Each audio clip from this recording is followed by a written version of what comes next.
just to be sure that the public can hear us. Can I call again for public comment? Yes. There are members of the public joining us on Zoom and would like to comment on our closed session agenda. Please raise your hand.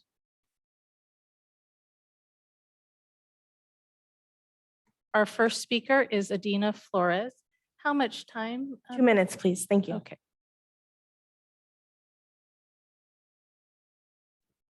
Our first speaker is Adina Flores. Adina, you have 2 minutes. I'm going to keep track on my watch on my phone here. Go ahead and start. Good afternoon, Board and Superintendent. I've now sent 2 cure and correct letters to the attention of the district. So I'd just like to remind you that the deadline as far as business days for a response is this Friday, if that happens to be a discussion to take place during closed session. I'd also like to remind the board that, as referenced in my cure and correct letter, the board president must do an oral reading of the items to be discussed in closed session prior to public comment. That did not take place, as we just saw. That now looks like an intentional violation of the Brown Act once again. So I do look forward to our discussions and mediation regarding my settlement, which I hope is being discussed in closed session. And I would like to start my own 501c4 to teach minorities how to get involved in government, so we are no longer indoctrinating our own people. Thank you. Thank you. Our next speaker is Shelby Pryor. Good evening, board. It's interesting that in order to have participation and for people to understand, you guys hold these meetings during the middle of the day when most people are at work, like myself. Luckily, I have a hands-free device, which allows me to continue to operate and do the things that I need to do. It's interesting that you are supposed to announce what are in the closed discussions, and you guys don't do the legal things that you're supposed to do by keeping people informed and keeping us in the dark. I really do hope that you come to some understanding of what you guys have been discussing in these private conversations, especially when discussing matters of pending litigation, being that you guys have violated tons of people's rights in the process. I think that it's interesting that we are still being ostracized by many members of the board, including Ms. Minieri and Ms. De La Cruz. And I think that it's time for a change of face and people who are in charge, because the wokeness is not working. You guys aren't incorporating us in these meetings like you're supposed to be. And it's very interesting that these closed conversations aren't being brought up to the general public as discussed by Ms. Flores. So if you guys continue that operation, you continue to get yourself in more legal matters. And if necessary, we'll continue to sue you until you guys figure it out. Thank you very much. Thank you. President Manieri, there are no other hands raised. Thank you. At this time, we will recess to closed session.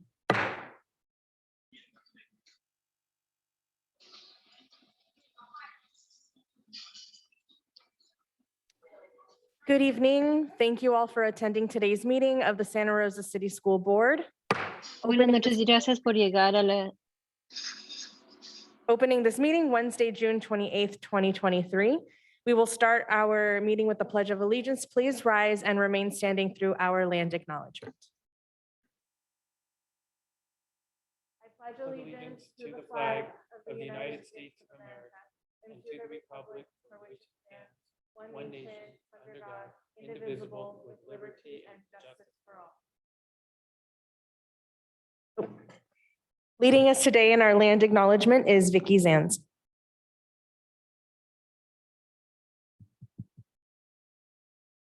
I acknowledge that Santa Rosa City Schools is on the traditional territory and homelands of the Pomo people, traditional territory and homelands of the Coast Miwok people, and honor with gratitude the land itself and the people who have stewarded it throughout the generations.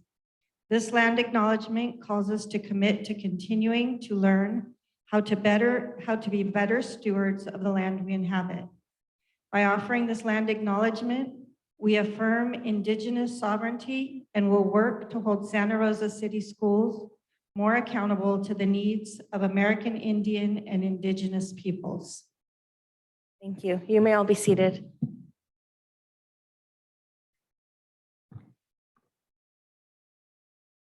Before we begin tonight's meeting, I want to take a moment to hold some space, a space of reflection, a moment of silence. This month, our community has lost 2 young lives much too soon to gun and gang violence. It is always a tragedy when a young person leaves this world too soon and a family is left to grieve such a loss. I personally feel the need to talk to the kids and teens in my life and in my family and tell them how much I love them. And I hope that we can all take some action to create safer spaces for our youth to share with us, adults in their lives, the struggles and challenges that they're facing. So please join me in taking a moment to ground ourselves in whatever emotions these tragedies may be surfacing for us.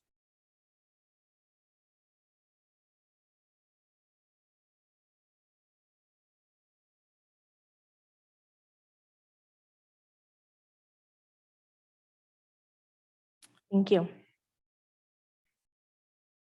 Item C3 for this evening, report of actions taken in closed session. We have nothing to report. Item C4, items considered in closed session for action in open session. We are looking for a motion on student expulsion case number 222339. Move to approve expulsion number 22/23 39. Thank you. I'll second. Thank you. That was moved by Director Flores and seconded by Director Sheffield. Roll call vote, please. Director Flores, Aye. Director Sheffield, Aye. Director De La Cruz, Aye. Director McNally. Aye. Director Medina, Aye. Director De La Torre, Aye. President Manieri. Aye. Seeking a motion on student expulsion case number 222347. Move to approve case number 22/23-47. Second. Thank you. That was moved by Director Flores and seconded by Vice President Medina. Roll call vote, please. Director Flores, Aye. Director Medina, Aye. Director Sheffield, Aye. Director De La Cruz, Aye. Director McNally, Aye. Director De La Torre, Aye. President Manieri. Aye. Thank you. This brings us to item C5, statements of abstention. Are there any statements of abstention this evening? Seeing none, we will move to item C6, adjustments to the agenda. Board or superintendent, are there any adjustments? President Manieri, I have one. I would like to request that consent item number 11 be pulled for correction. Thank you. We will pull consent item number 11. Thank you. Any other adjustments? Okay. Seeing none, at this time, we will also ask if there are members of the public who would like to give public comment on our consent items when that time comes. Thank you, President Manieri. If there are members of the public joining us on Zoom and would like to comment on our consent agenda, those are the F items toward the ends of the agenda, please raise your hand at this time. And again, this is if you are commenting on a consent agenda item.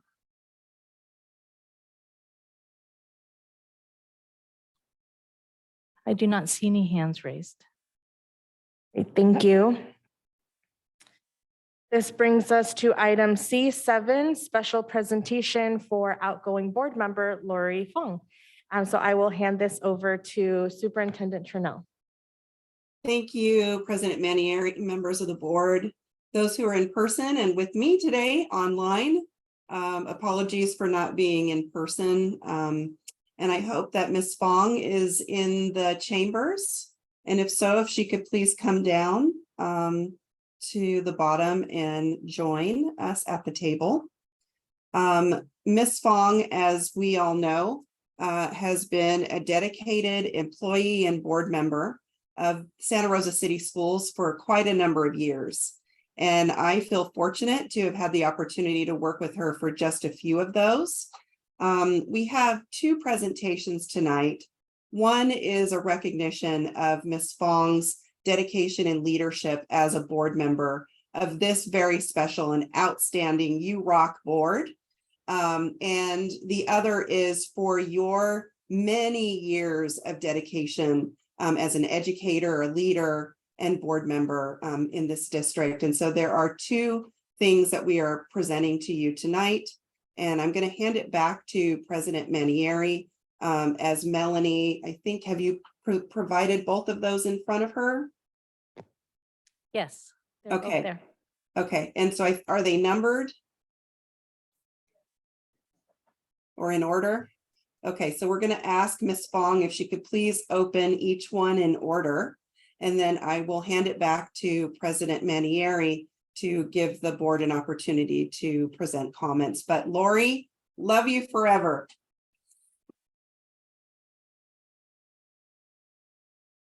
I think this is where you open the gifts, Lori.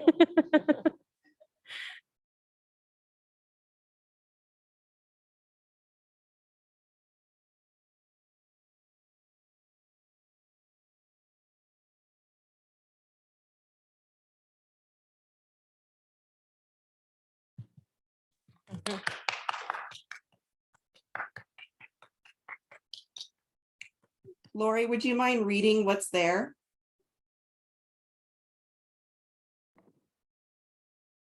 Santa Rosa City Schools embrace, engage, empower. With our deepest appreciation, we hereby honor Lori Fong in recognition of your passion, unconditional commitment, and enduring dedication to the students of Santa Rosa City Schools. Thank you. Santa Rosa City Schools Board of Education term, December 2016. Those are the days, huh, Ed? To March 2023. Thank you very much. Thank you, Superintendent Trinnell. And the second gift or presentation.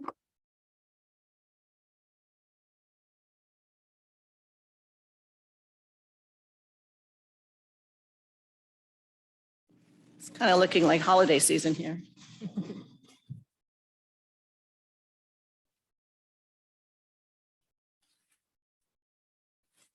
So this is a clear thing that looks very pretty. Santa Rosa City Schools, Lori Fong Exemplary Service Award, Santa Rosa City Schools, 1998 to 2023.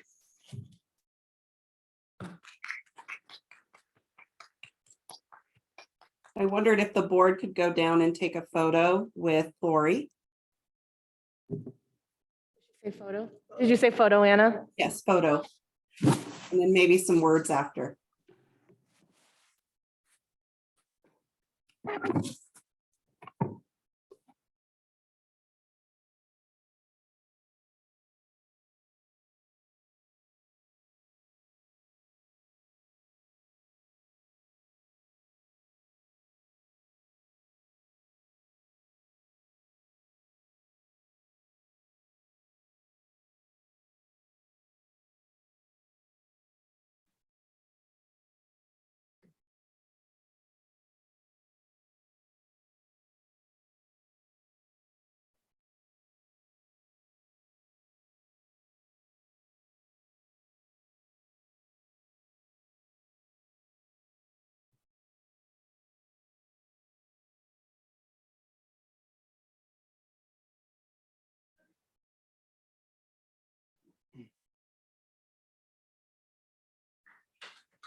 Okay.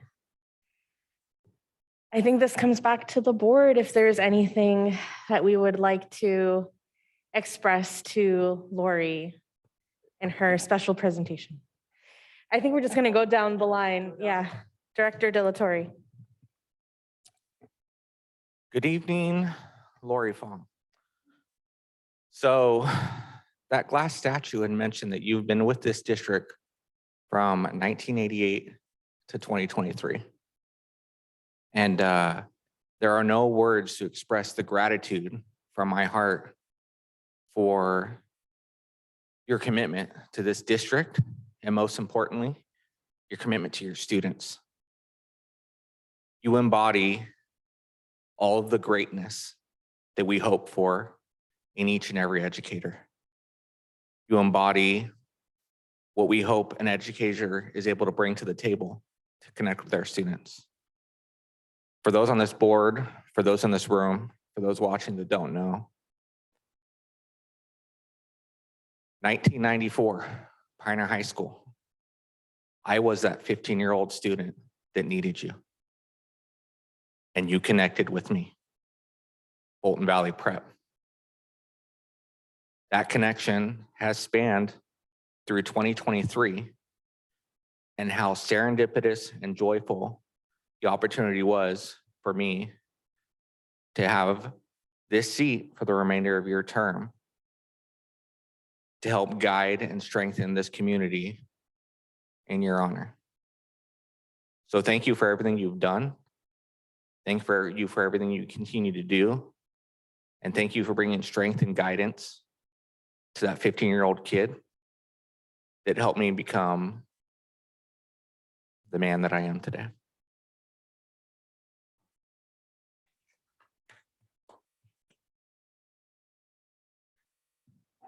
Lori. Lori and I actually go way back, even though she doesn't remember that, you know. I used to get upset every time I would meet Lori at an event. He said, "Oh, hi, Lori, I'm Castro's friend. Remember me?"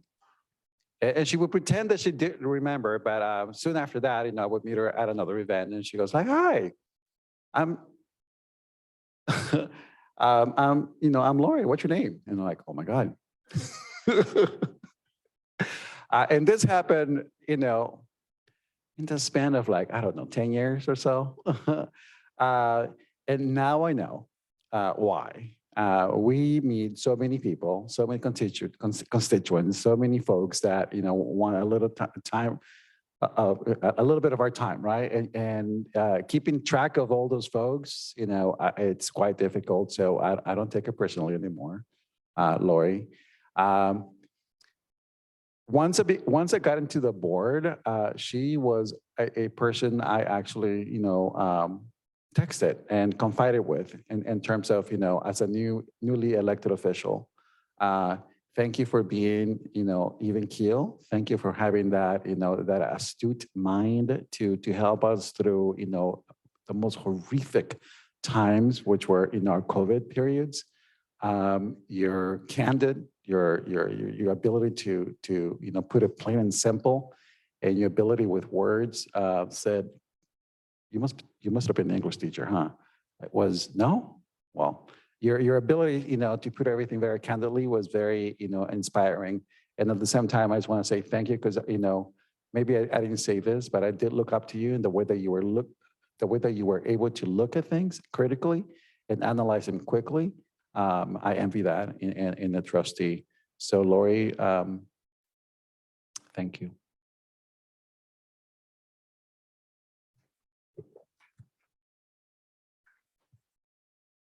Lori, it's so nice to see you.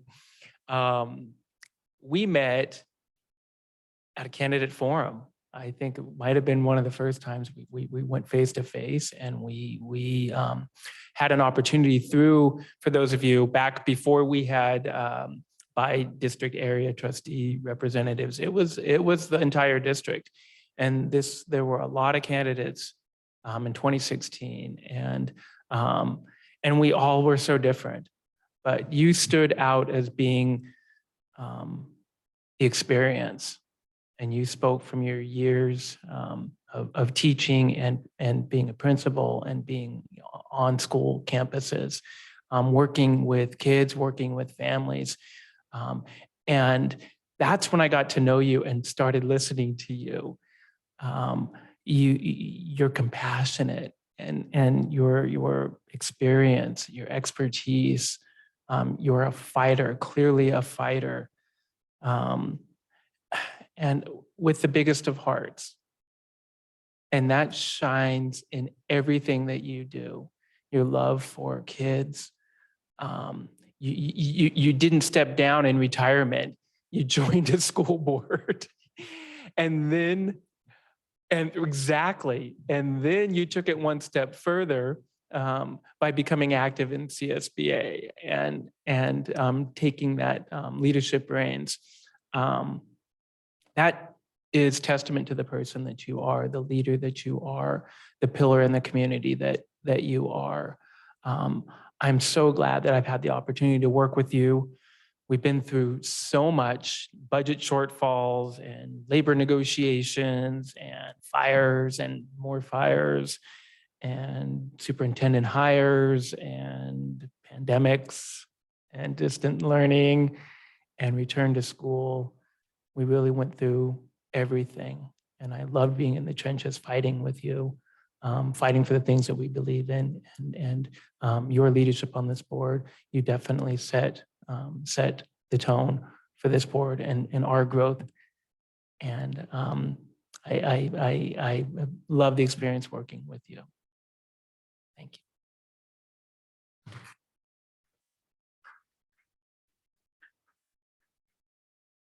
Ms. Fong, I feel like I got to know you so sadly late in my time in Santa Rosa, and I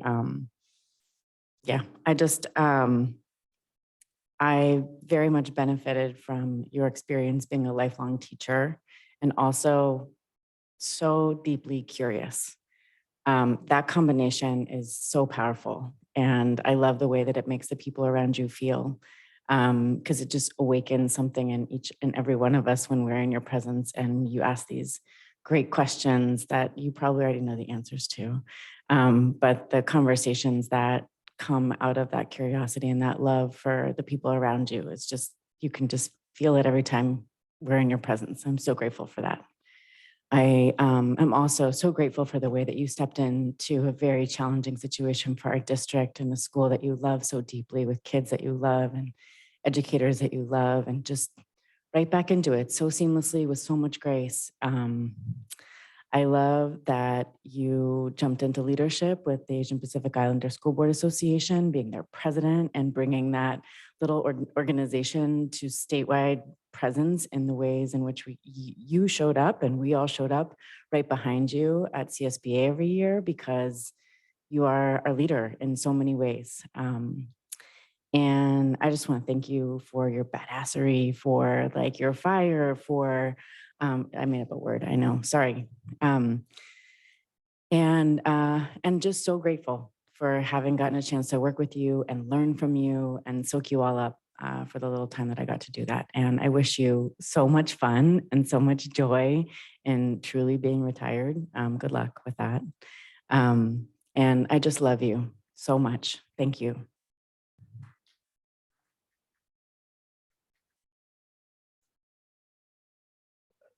There's so much that's been said, but the clear thing to say is thank you for everything. To me, probably the thing that stands out most is just you being real, keeping it real with me all the time, really advocating for what you believe. And I know that everything you do is even more than just within education, especially after the fires, helping families out in the community. You're awesome. And I think stepping up after what happened, in this district, and sacrificing your role here to really step up as a leader speaks so highly of you and of the person that you are. I just want to say thank you. And with the good luck in retirement, I know that you're just going to be constantly out there working. So we'll see each other a lot more, I'm sure. Thank you.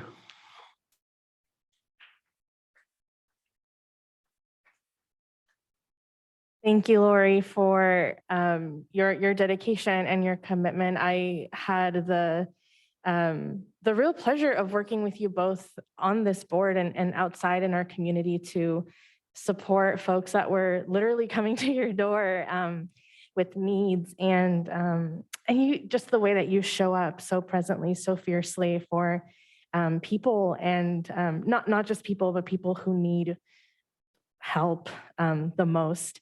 And so I get emotional thinking about the past few years, and you led us through some really difficult moments on this board and in this district. You were the president when we were having hard conversations about COVID and policies and return to school, and you led us through that so gracefully, and it's a leadership style that I very much admire, and that I think about all the time. And for that, I'm so grateful to have a role model that I look up to.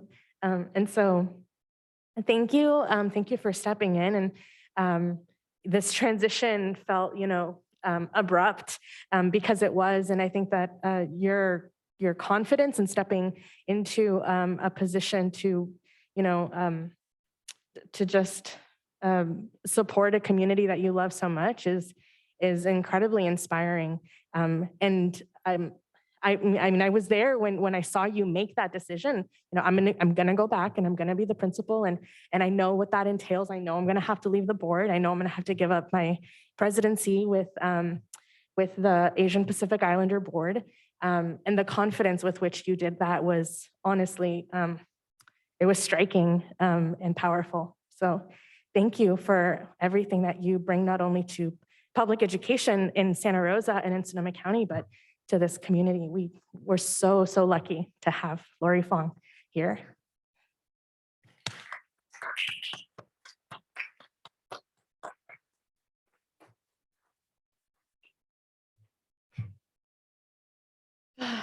Superintendent Trinnell, anything else with this item?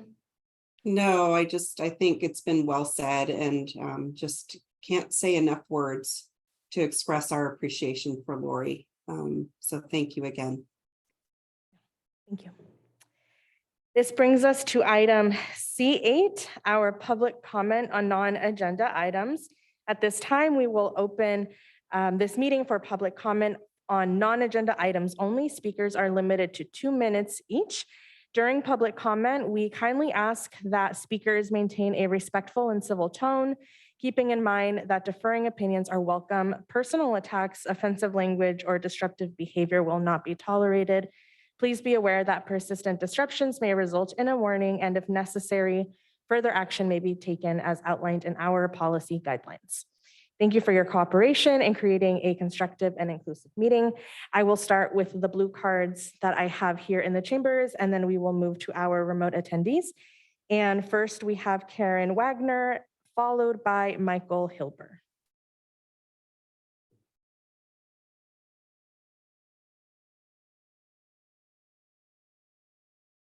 Good evening, everyone. Hope everybody's doing well. So last night I had the opportunity to be at a city meeting that was regarding the gang violence and the crime prevention. And it was really eye-opening to see so many community groups and members come together. A couple of our board members were there. I see some more people in our audience were there. So it is really important for us as a city to get a handle on this. They're not going to be able to always arrest their way out of this, but as we start to bring these groups together, there is a new gang prevention task force going on. And they're working with youths and schools and parents. So, they say it takes a village to raise a child, okay? And really it's gonna take the city, the whole city. We all have a responsibility in this.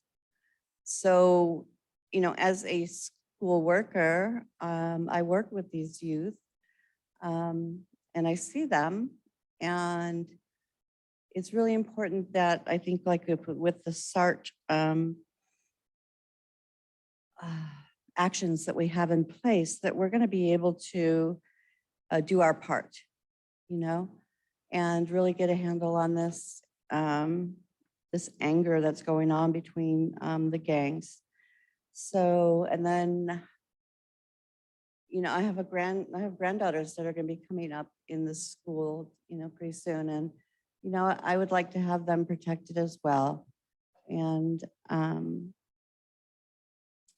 the other thing I want to say is that I'm also here to contend for our classified employees. Thank you. Next up is Michael Hilber.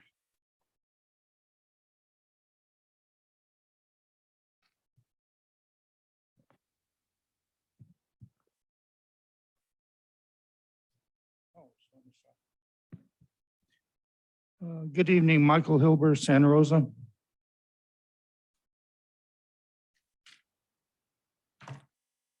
The Norteños are aligned with the Jalisco drug cartel, and they're responsible for distributing drugs in this county. There's money to be made doing that.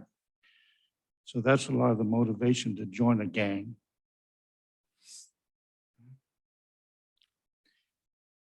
People would see graffiti on a fence and it says Norte in big bold red letters and X4, that's them.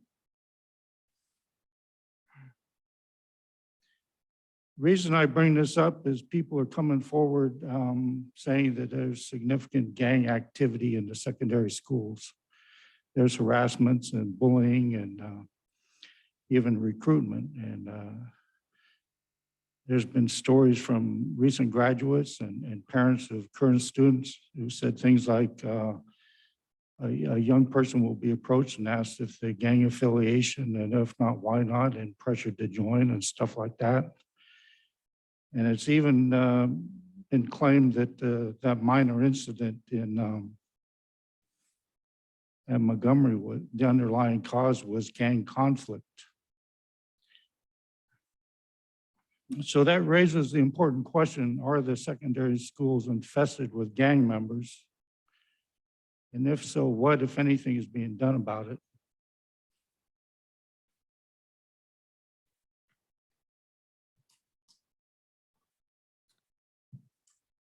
I have no more blue cards for public comment in the chamber, so we will move to our remote attendees. Thank you, President Manieri. There are members of the public joining us via Zoom and would like to comment on a non-agenda item. Please raise your hand at this time. We have a 2-minute time limit. Our first speaker is Adina Flores. Good evening, Board and Superintendent. I'm deeply concerned by the board's lack of competency when adhering to state and federal law, especially since Trustee Dela Cruz is former counsel to the County Board of Supervisors. It's ironic that I was labeled as incompetent by the district, being that I'm the only one with a thorough understanding of the Brown Act. I look forward to our settlement discussions next month, as you should have cut me a check months ago. How much have you spent now on legal services for myself alone? The district frequently receives legal guidance from SCLS, yet believes they are above the law. SCLS issued a memo in November 2022, updated Brown Act virtual meeting requirements, also known as AB 2449. Under this bill, video conferencing members must disclose whether any individuals 18 years or older are present in the same room and the nature of the relationship. Trustees may only participate remotely due to just cause or emergency circumstances, a maximum of twice per year. Trustee Medina's extravagant trips to Dubai to take his wife shopping and dining do not fall within either category, and this is considered a violation of state law. Had an emergency taken place, the trustee needed to describe the emergency in approximately 20 words without disclosing any personal medical information. Being that I was illegally forced out of my position for supposedly violating policies or laws, I'm confused as to why the trustees are continually exempt from any repercussions, as is Governor Newsom and our County Board of Supervisors. You violated Mr. Pryor's rights under the First Amendment and Brown Act and AB 2449 because you did not give him a warning during the raccoon incident. You just immediately removed him from the meeting. So again, that's a violation of state law. I will add that to my cure and correct letter, which you have been told this Friday to respond to. Thank you. Thank you. Our next speaker is Shelby Pryor. Good evening, board. It's always your favorite part of the day, public comment. This is where I get you to come out of your character and do immoral and stupid things as you usually do.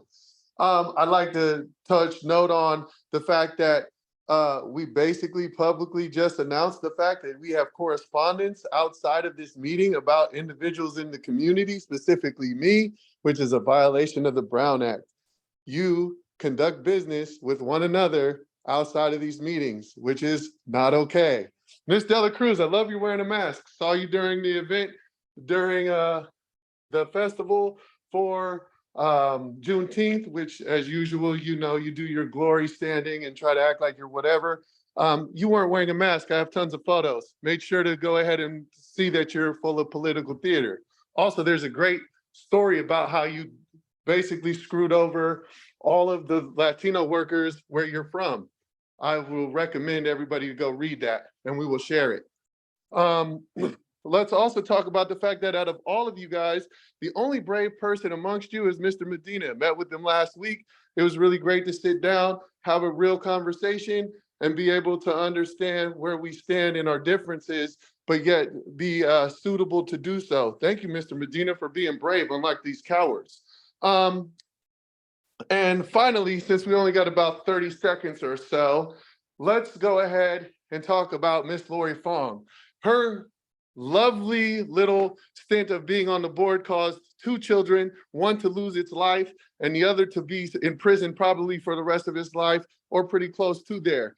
Those just one of the bad decisions that are made. I love how you guys are talking about gangs when you guys are the biggest gang on earth. You guys are out here doing all kinds of illegal activity and you want to talk about the gangs? Well, guess what? Every one of you is a gang member. You either went to UC Berkeley or you went to some other prestigious college where you guys run roughshod. Thank you, Mr. Pryor. Our next speaker is Margaret Boone. Good evening, board. I wanted to speak again tonight on wages for classified staff. At the last board meeting, a young lady from food services called in to speak about how difficult it is to live on $16.97 an hour. That amount of money sounds insane to be discussing in 2023 as an hourly wage, but it sounds even worse when you calculate what she actually makes in a year. The job posting, which has 7 open positions, says 6.5 to 7 hours a day, school year length position. At 7 hours a day for 185 days, she makes just under $22,000 a year gross income. For that, she could maybe rent a room in a house, but she could not afford a 1-bedroom apartment unless she qualifies for low-income housing.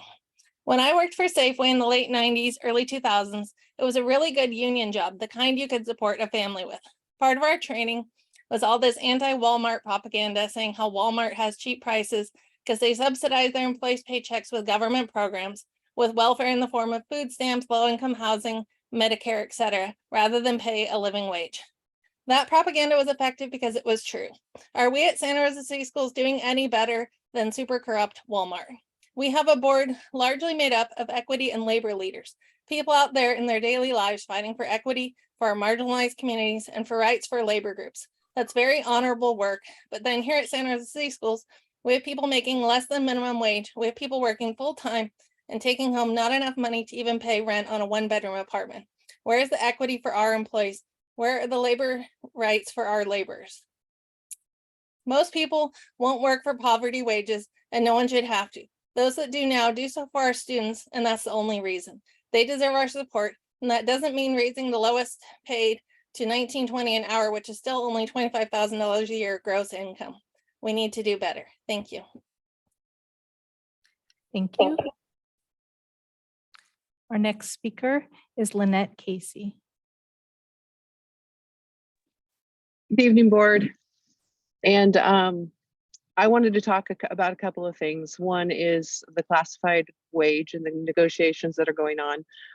I believe tomorrow you meet with our classified union, and I'm just pleading with you to let's just get this done. We all know that the classified don't make enough to live on. Most of us have another income in our homes, or we wouldn't be able to work at the schools. We work at the schools because we love our students. We're dedicated to our students. We're dedicated to our sites. And we need a living wage. As I think someone pointed out last meeting and the meeting before, my paycheck is less than what we pay in taxes. I'm embarrassed to say that. I could never survive in Santa Rosa, in Sonoma County, on the wage that I'm paid. Never. And I've been with Santa Rosa City Schools for over 15 years. That's telling you something. So please, in the negotiations tomorrow, let's just get this one, two and done. It's not one and done. I know we met before. Let's just get it done. We all know that we're underpaid. Please just help us. Let's stop dragging this out. Let's just come to the table, meet, and make it work. We have so many openings. We're going to have more openings. We've lost so many restorative. We need help. Second thing is we need help. We need our SROs back. The gang prevention meeting yesterday only just proved that. Yes, we need a change to our SRO program. I know it's not called an SRO program. We need big changes. We need things updated. Please help us do that. We work the schools with these kids, and yes, we have gang members at our schools. We all know that. We need help. We need to help them. We need help to help them. We can't do it alone. We need to work with our law enforcement. We need to work with you. We need to work with the whole community. We need them. Please bring them back. Let us update the program.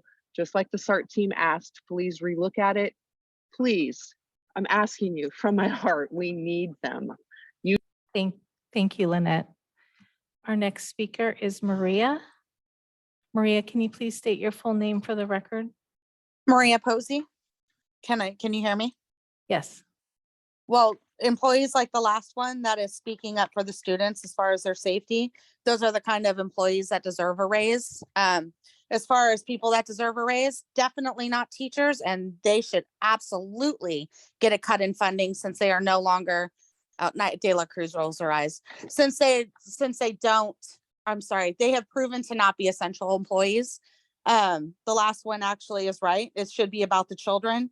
Teachers have proven that they don't care. They can't even teach the kids the rather regular stuff. They want to jump into gender studies because they don't want to actually teach the kids reading, writing, and math. It's way easier to teach them fantasy stuff.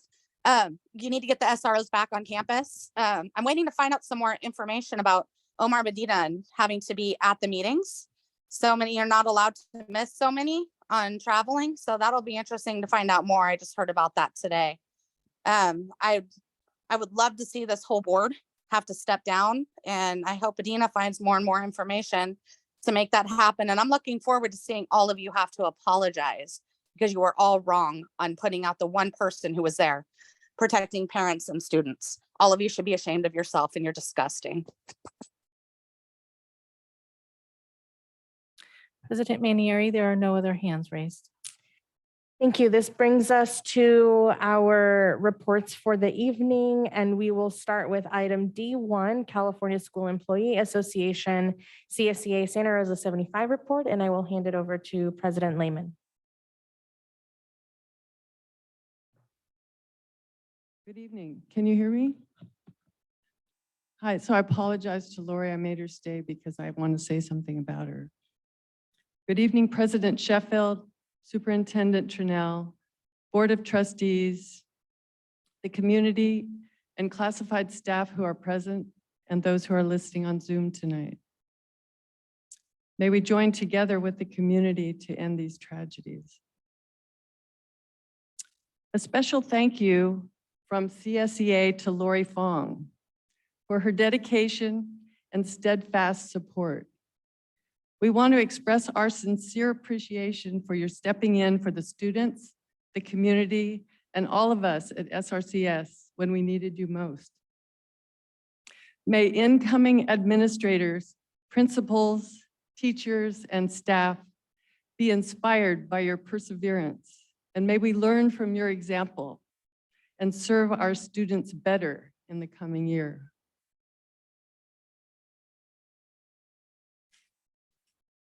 Lori, now you can go.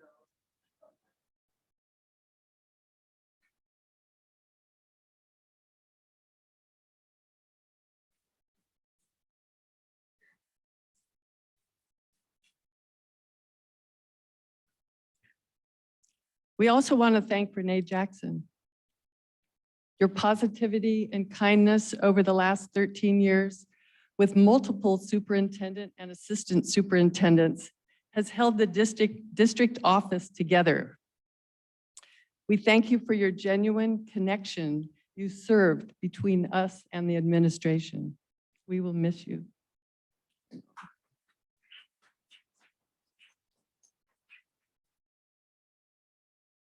During the last meeting, an updated Santa Rosa City Schools organizational chart was approved.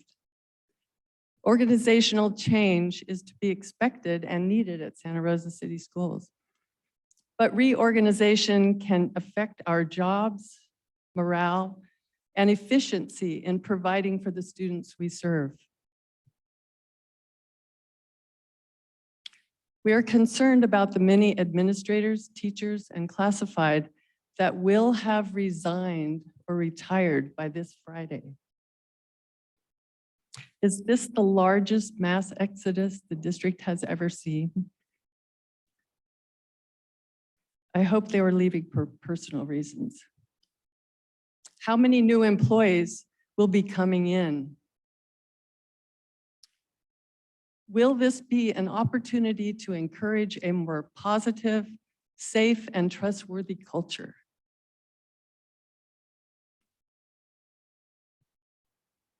We see that efforts to improve safety are starting with the hirings of the recommendations from SART, with the LCAP jobs at various school sites. It'll be a daunting task to hire this many positions before school starts, as currently there are more than 150 classified openings. We must ensure that our classified staff is compensated adequately and not below the wages of other jobs that are available in Santa Rosa, at other school districts within Santa Rosa, and the neighboring communities. We look forward to a living wage, not a minimum wage. We look forward to continuing negotiations. Let's make the new motto, no classified left behind. Have a good summer with courage and compassion. Thank you. Thank you, President Lehman. Next is Santa Rosa Teachers Association report. I will hand this over to President Catherine Howell.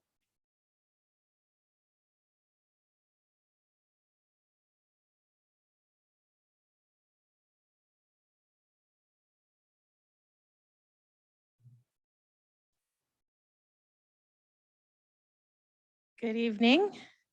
President Manieri, Superintendent Trinnell on Zoom, members of the board, members of the community. I know Lori is sneaking out, but we did also want to give a big thank you to Lori Fong and all of the things she's done for Santa Rosa City Schools. Such a huge loss of institutional memory and knowledge. It is going to be, hard to find that history and hard to make sure that the knowledge that she has about our schools is kept in the district. Along with that, we need to say farewell to Mike Shepard. I know he's not on the meeting, but he'll be missed. Farewell to Kelly Dillon, who is also taking a lot of institutional memory with her as she leaves Santa Rosa City Schools. Need to say farewell to Renee Jackson, who I personally will miss a lot, but she does so much in that office. Just always calm, always smiling, always cheerful, always there to help. And back when I was on the negotiating team for hours and hours a day, she would bring us deviled eggs, which made everybody happy, really. So she will be definitely missed. I also want to say congratulations to Vicki Zans for her new position in human resources. I've worked with Vicki for a lot of years, and this will be a great person to have in that assistant superintendent position, and SRTA is pleased with that selection. So as we go and look at tonight's agenda, we definitely appreciate, I think I said it maybe last time, but we definitely appreciate the shift in spending and priority that's reflected in the LCAPs that you will hopefully be approving tonight. I want to add, I think it's that President Lehman said it very well. There's a concern, right? There's a lot of new jobs in those LCAPs to bring safety and wellness to our school sites. And there's not a lot of people lining up to take those jobs, especially with the breakdown in negotiations. I guess they're negotiating tomorrow. We need to make sure that our CSEA members are paid a living wage so that we can get them into these positions that are going to be oh so important to our safety on our school campuses when school starts again in August. We do have a concern about having reduction in suspension and expulsions as one of the primary metrics for improvement when it comes to looking at student wellness. Not because these are bad metrics, but because we definitely learned over the past year that behavior can be ignored and administrators can just simply choose to not suspend students for things that maybe they needed to be suspended for. So we're asking for definitely to work together to make sure that students have consequences to their actions, immediate and appropriate consequences in conjunction with the wellness pieces that we're putting into place and the additional restorative people at each of our sites. They need to work together to make sure that our students are understanding not just how to be restored, but also that there's consequences first. Thank you in advance. Hopefully you're going to approve all of our site-based MOUs. They're just in the consent agenda. It may seem like a trivial thing to this board, but to each school site that has the ability to create an individual schedule that meets the needs of the students at those school sites, it is a big deal that we're continuing to have these individual MOUs. So thank you for approving them tonight. And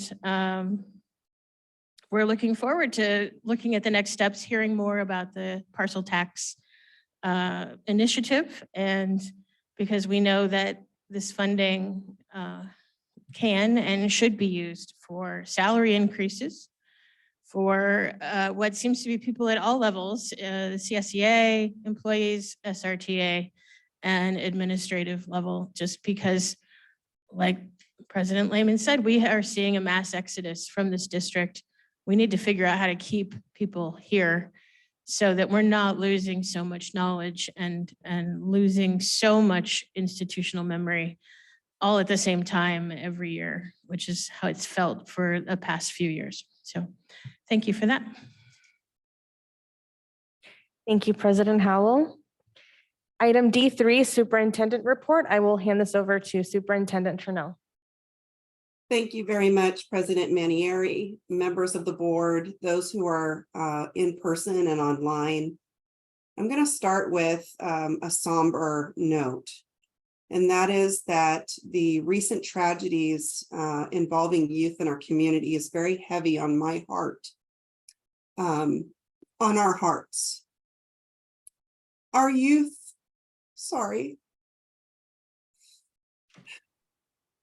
our youth deserve to live and thrive in this community. Enough is enough. Let our students live, please. Santa Rosa City Schools is committed to working with our community partners, our staff, and our families to understand how we can turn this corner, how we can support our youth, how we can help them know that this is not the way, how we can help them to thrive and feel safe in our community. I just feel the need to say that. Thank you for giving me the moment to do that. Switching gears, we are in full swing with summer school, and our students are thriving that are participating in summer school with us. We have the pleasure of working with them. And we're also preparing for the 23-24 school year. One of the things that has come up repeatedly is our A through G graduation requirements. We know that this is an interest in discussing these requirements. And at the last board meeting, an idea was shared that we would convene an A through G success committee. This committee will be tasked with identifying and pursuing other ways in which to support success, to to support the success of A through G completion, which is a required state measurement and metric. What I'm proposing is that we convene a separate committee at the start of the school year, tasked with looking at our graduation requirements and understanding that what we can do to demonstrate that we serve all of our students and their future endeavors. Perhaps a waiver may be explored at some of these requirements for students who know that they are not going to college. So I'm interested in doing that as soon as people return from being off contract.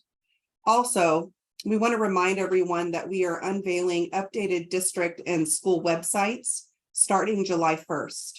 This was a change that we unexpectedly needed to move quickly on, as the platform that we were using on our current websites was going out of business. So I want to commend the team that's been working behind the scenes to make that transition as smooth as possible. To that end, we are continuing with our Parent Square platform as our major line of communication with our families, staff, etc. We encourage our families to update information in the system to make sure we have current contact information. We are tentatively planning to hold a special board meeting on July 19th on the topic of facilities master planning, and so we encourage you to tune in. And lastly, we are looking forward to seeing all of our students back for our first day of school on August 16th. With that, I will hand it back to you, President Manieri. Thank you, Superintendent Trinnell. Next up is the board president report. I do not have a report this evening, so we'll roll into board member reports. Are there directors who'd like to give a report? I see Director De La Torre's hand. Good evening and thank you. First and foremost, I want to extend our utmost condolences for the young lives lost. None of us can speak on this enough and recognize how those tragedies are already adversely affecting all involved. In no world should it feel common to lose 3 lives at the short age of 15 through the incursion of violence that we've been experiencing. Make no doubt that currently our children are experiencing a crisis of chaos. Their only hope to pull through is going to take the efforts of our entire community.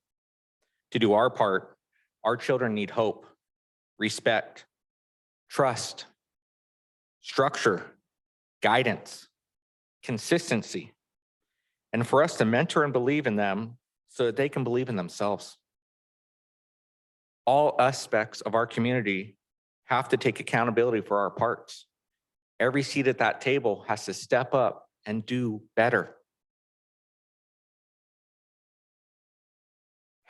We must come together. This is a community-wide issue.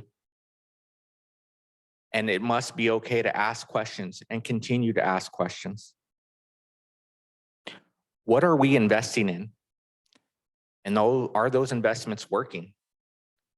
We understand the why. We understand the when. It is right now. But we really need to work on the how.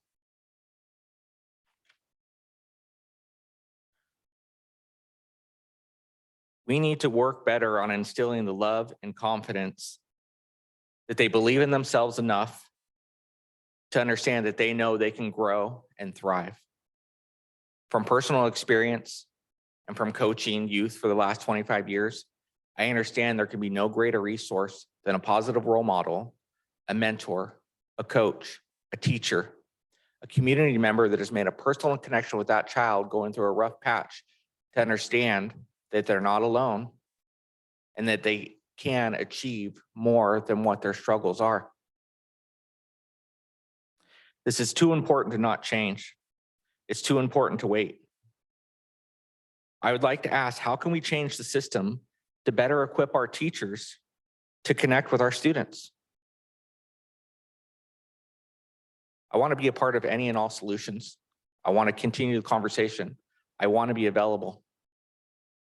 So I use my report tonight to remind us that thoughts and condolences are no longer enough. Words will not get through this problem. We need to come together and do better. Please, no more passing the blame, no more passing the buck. No, we're looking for it to make somebody else's responsibility. We are all responsible for our children. Let's create a better environment for them. Thank you, Director De La Torre. Are there other board members who have reports this evening? Okay. Seeing none, we will move on to item D6, CSBA report. Do we have a report this evening? No report. Thank you. This brings us to our E items. And first, we have an action item resolution reaffirming support for LGBTQIA+ community. The board will consider the approval of resolution number 2022-2383, reaffirming support for LGBTQIA+ students, staff, and community. I will hand this over to Superintendent Tranel. Thank you, Board President Manieri, members of our board, those who are with us in person and online. It is my pleasure to bring forward this resolution tonight in support of to reaffirm and support our LGBTQIA+ community. I do want to take a moment to thank Trustee Flores for bringing this item to our attention, and for the advocacy, and for the team that included staff members in our district to work on the language of this particular resolution. It is extremely important to us that we demonstrate that we support all of our students, not just because it is an obligation, but because that is our heart, because we embrace every child, every family. And so with that, I'm going to hand it back to the board because I know that there will be comments made tonight in support of this resolution. Thank you, Superintendent Tranel. Are there any questions from the board? Okay, seeing none, we will move on to public comment. I have no blue cards for this item, so we will move to our remote attendees. Thank you, President Manieri. There are members of the public joining us online via Zoom and would like to comment on item E1. Please raise your hand. As a reminder, there's a 2-minute time limit. And before we call for our first speaker, I do want to offer a reminder. As we move into discussing the next item, I want to take a moment to highlight a difficult balance we strive to strike as elected officials. As an elected body, we are bound by California laws that allow the public to express their ideas and opinions on matters before the school board.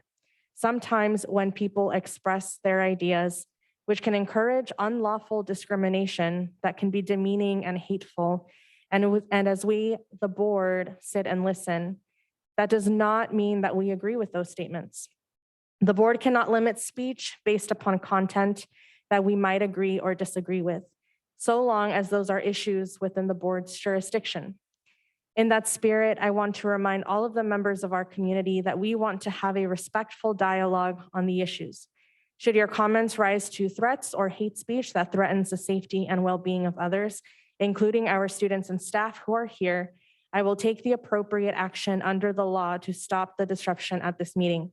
The district is committed to a civil dialogue, and we balance that commitment with our core value of maintaining a climate of inclusivity, belonging, and safety for all of our students and staff. Thank you, Melanie. Thank you. Our first speaker is Shelby Pryor. Man, Manieri, you are so cute with all the word salad. Don't worry, I won't hurt your feelings. Don't be so soft. All right, here we go. So, since you want to reaffirm that this religion that you're going to incorporate into our kids' understanding of LGBTQ pride, let me read for you the law, since Miss Lawyer Dela Cruz is such a nitwit and knows everything. Let's look at this. Under Title VII of the Civil Rights Act of 1964, it protects all religions. Those religions are to include things that are not just theistic, but non-theistic, moral or ethic beliefs as to what is right or wrong, which are sincerely held strengths or traditional views or values. That means that pride, currently being taught, is a form of religion, which means I've proven it. Meaning, if I can't preach Black nationalism, if I can't preach Buddhism or Muslim or Christianity, you cannot put this into effect. So go ahead and make the wrong decision. But as a Black activist, I will tell you, I will be sending a lawyer to prove that you have violated the rights of the taxpayers and now have implicated a religion into our school system. You want to talk about hate? Hate the fact that you don't know how to read. Hate the fact that underneath this civil rights code, you guys are violating other people's rights in the process while elevating a group that makes up 1% of the population. Go ahead. This is what you do. Your criteria for being board members is lackluster. We're not losing a plethora of intelligence. We're getting rid of the people who don't know how to do their job. Thank you. Our next speaker is Adina Flores. Good evening, Board and Superintendent. As Mr. Pride expressed, and I will be helping put together that language. In theory, pride is considered a religion. If we refer to Proverbs 11:2, when pride comes, disgrace follows, but with humility comes wisdom. As a follower of Christ, pride is very much discussed in the Bible. And I absolutely support my genuine brothers and sisters of the LGBT plus community. I was actually out at the Drag Story Hour protest and had some lovely conversations with individuals from all backgrounds. Although the Press Democrat, portrayed me as now the largest activist within Sonoma County, yet refuses to interview me for the past 2.5 years.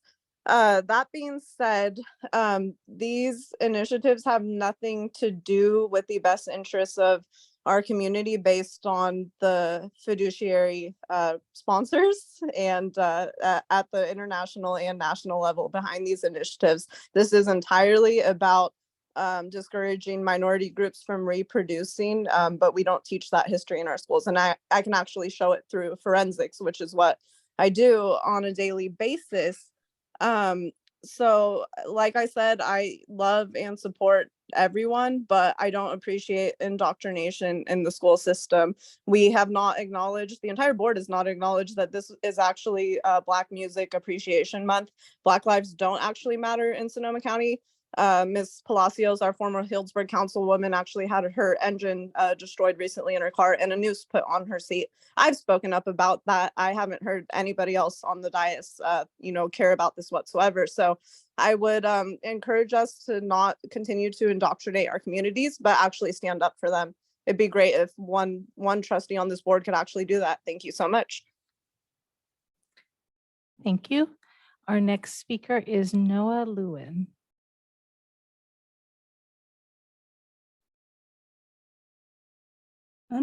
Hi, I'm a teacher and the Sexuality and Gender Acceptance Club advisor at Montgomery High School. I'm asking the board to vote in favor of this resolution and specify some ways my colleagues, students, and I want the board and district to show support for the LGBTQIA+ community. We need to make sure the district makes information about the legal rights and protections for LGBTQIA+ identified staff and students available to everyone. School sites should also have trainings on how to support transgender, non-binary, and gender non-conforming students. This is something my own students have said they feel is needed and something many of my colleagues have expressed interest in. These trainings are a much needed step in creating a welcoming school community for all students. Although it was great, we were able to have people at LGBTQ Connection do a presentation on this during our professional development in January. Many staff were not able to attend because they had department-related sessions they needed to attend. I propose that trainings like these are part of all school staff meetings once a year so that they are more accessible to teachers, admin, and classified staff. Finally, I would like to say that Amor para Todos, LGBTQ Connection, and Positive Images are all local organizations that have resources that would be very helpful for implementing these suggestions. Thank you. Thank you. Our next speaker is Margaret Boone. Good evening. I just wanted to reiterate what Lewin said about having trainings for all staff that all staff have to go to and are able to access. I think it's super important. There's so much to learn about this community, so many things that many of us don't know, that it would be great to have that opportunity. My sister works at Sonoma State and they do allyship training. I'd love to have something like that in our district as well. Thank you. Thank you, Margaret. Our next speaker is Deanna Oliveras. Hi, Superintendent Trinnell Board. I just keep reiterating this month after month when these items come up. It's great virtue signaling that we adopt these resolutions, but what are we actually doing? Are we really putting our money where our mouth is? Are we really doing these kids, are we doing our due diligence? Are we doing what we say we are? Allowing a school to raise the pride flag for the month of June, that's not enough. And I feel like month after month, when we do these resolutions, I feel like they seem like they're just getting passed down from the California School Board Association as a thing to do. And it's almost doing a disservice, because I know personally this year, 2 students, high school students in the Santa Rosa City schools were bullied. They weren't technically quote unquote out as being in the LGBTQA+ community, but their family knew they were, and they were getting bullied. And they now are driving to Rona Park. And some parents and some children and high school students, they don't want to wear it on their shirt or their sleeve, or they don't want to carry a pride flag around, but they're still a member of the community, and it's not being addressed because they're being bullied. And unless it's considered a hate crime, that sometimes the victim is also prosecuted. And it's really alarming that we're not doing what we need to do to make sure that these kids get what they want emotionally, physically, and mentally. And so you're almost doing reverse of what you're hoping for, and you're pushing some of these kids out of the district. These are the kids that we claim to want to protect, but you're pushing them. The administration is pushing them out of their district because they don't have enough time to spend getting to know them and know exactly why the bullying is taking place and know exactly who they are and what they stand for. And so they decide to leave the school, and it's very, very sad. Thank you. President Manieri, there are no other hands raised. Thank you, Melanie. This is an action item, so this comes back to the board for any further discussion or a motion. And Director Flores first. Yes, I'd like to address the public. As the school board trustee of Santa Rosa City Schools, I stand here before you to express my unwavering support for this resolution presented by our district on my behalf. This resolution represents a crucial affirmation of our values and our commitment to supporting all LGBTQIA+ students, families, and staff within our educational community. Today, we rise to renew our commitment to our LGBTQI+ students, staff, and community. We cannot and will not tolerate hate, homophobia, transphobia, bigotry, and discrimination within our schools. It is incumbent upon us to take a firm and unapologetic stand against these destructive forces. Hatred and discrimination have no place in our education institutions. Every student, regardless of their sexual orientation or gender identity, must feel safe, respected, and celebrated within our schools. We must recognize that our schools should be sanctuaries for our students, staff, parents, and community members. No educator or student, regardless, I repeat, of their sexual orientation or gender expression, should have to live in fear. It is essential that we create an environment where all individuals feel secure and respected. No student should ever have to fear for their well-being or experience a sense of insecurity simply because they're trans or their gay identity. Furthermore, we must address the harmful effects of discrimination against our LGBTQIA+ families. It is unacceptable for any student to be told that their family is inappropriate or that discussions about their family should be silenced because they have queer parents. Inclusive education means acknowledging and respecting the diverse family structures of our students. We must foster an environment of acceptance and understanding where every family is embraced. Finally, I want to emphasize that sometimes the loudest voices that we often hear here in these very chambers, spewing hate, intolerance, and racism, are not a reflection of the majority of the Sonoma County residents. We must not let their actions of a few define us. Instead, we stand here united against these divisive forces and declare that they hold no power over the values we hold dear. Our commitment to create an inclusive and accepting education environment remains resolute. And we will continue to champion diversity, respect, and equity for all of our community. I stand here today as a proud school board trustee of Santa Rosa City Schools, advocating for the resolution of reaffirming our support and commitment to our LGBTQIA+ community. Let us embrace this opportunity to demonstrate our unwavering dedication to the well-being and success of all of our students. By supporting this resolution, we reaffirm our commitment to the fundamental values that underpin our district. Together, we will continue to build a safe, inclusive, and welcoming community where every individual can thrive. Thank you.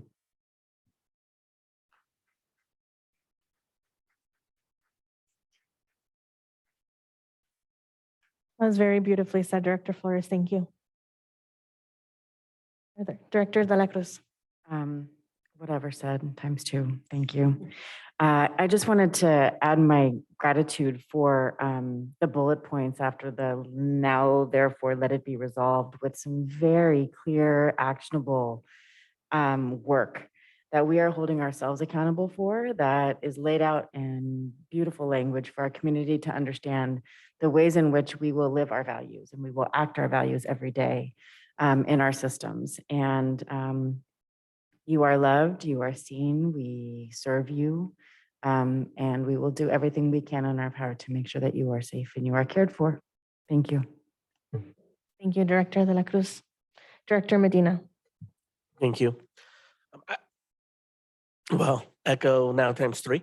But I think for me, growing up and going through school through the system, and growing up as a Latino male within like a very machista household, like understanding LGBTQ issues was something that I did not gain until like my early 20s, even in understanding. And I know that when I went to school in our district, homophobia was rampant, and I don't think it was a safe place for anybody that was of the LGBTQ community. So I think it's really important that we, reaffirm our dedication to having a safe space. It's about a safe space and about people being allowed to exist, being themselves.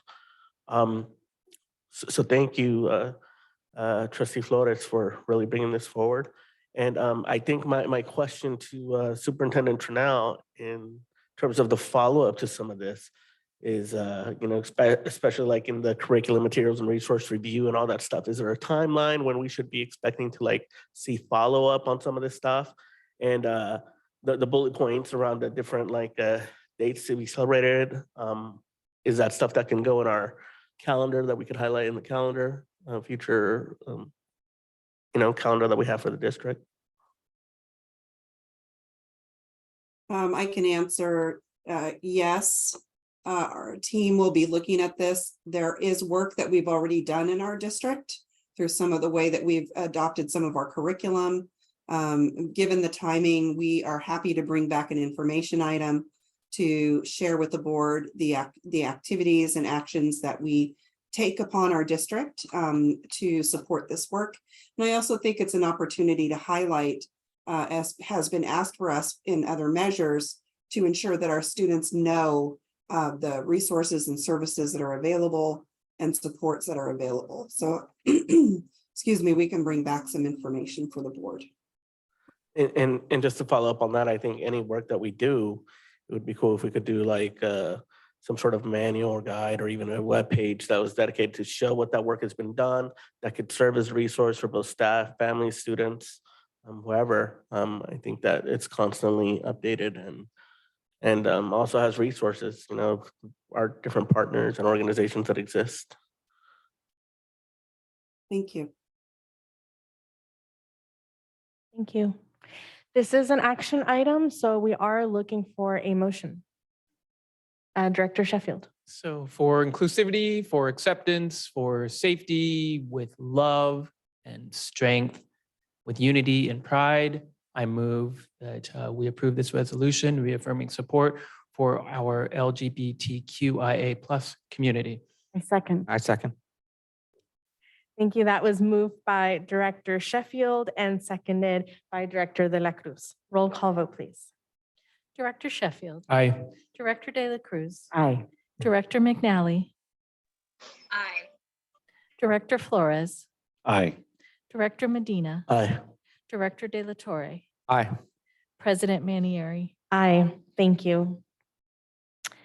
Item E2 is an action item, approval of Santa Rosa City Schools LCAP. The board will consider the adoption of the Santa Rosa City Schools LCAP for 2023-2024 based upon the public hearing conducted on June 14th, 2023. Presenting this item is Dr. Roger Castro. Hi, good evening, President Manieri, Superintendent Trinnell, members of the board and the community of Santa Rosa City Schools. As you mentioned, in the initial public hearing on the 14th, we shared in detail and discussed the LCAP for the 23-24 school year. I want to thank the input from the community, from the classroom all the way through to the administration and community members, parents. We are going to continue to work on increasing the amount of input that we do receive on this, but I did want to say that without that input, really, we wouldn't have the document that we have before us right now, which I think is a great representation of making the best out of a tough school year and looking forward in a very positive way.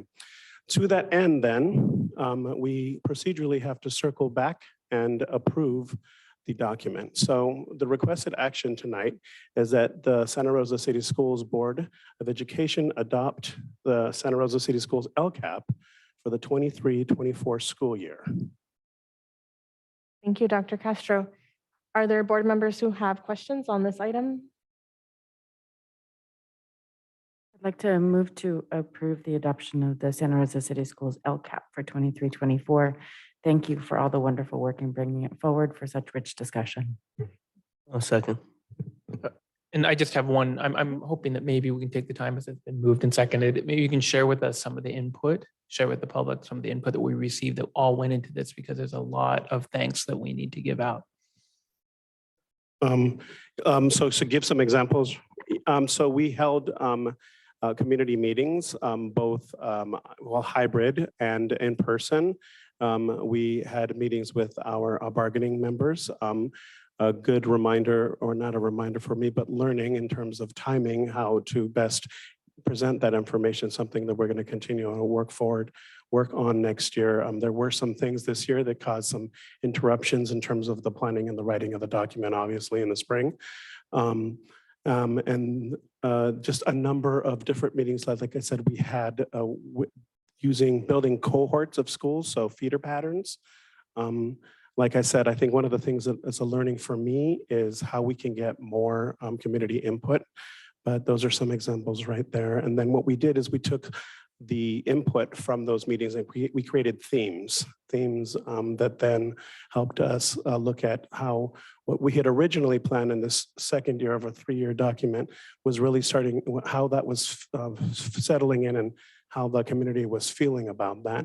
Like I shared last time around, it also tended to coincide really well, or it did coincide really well with the work of the SART. So it all came together at the end there.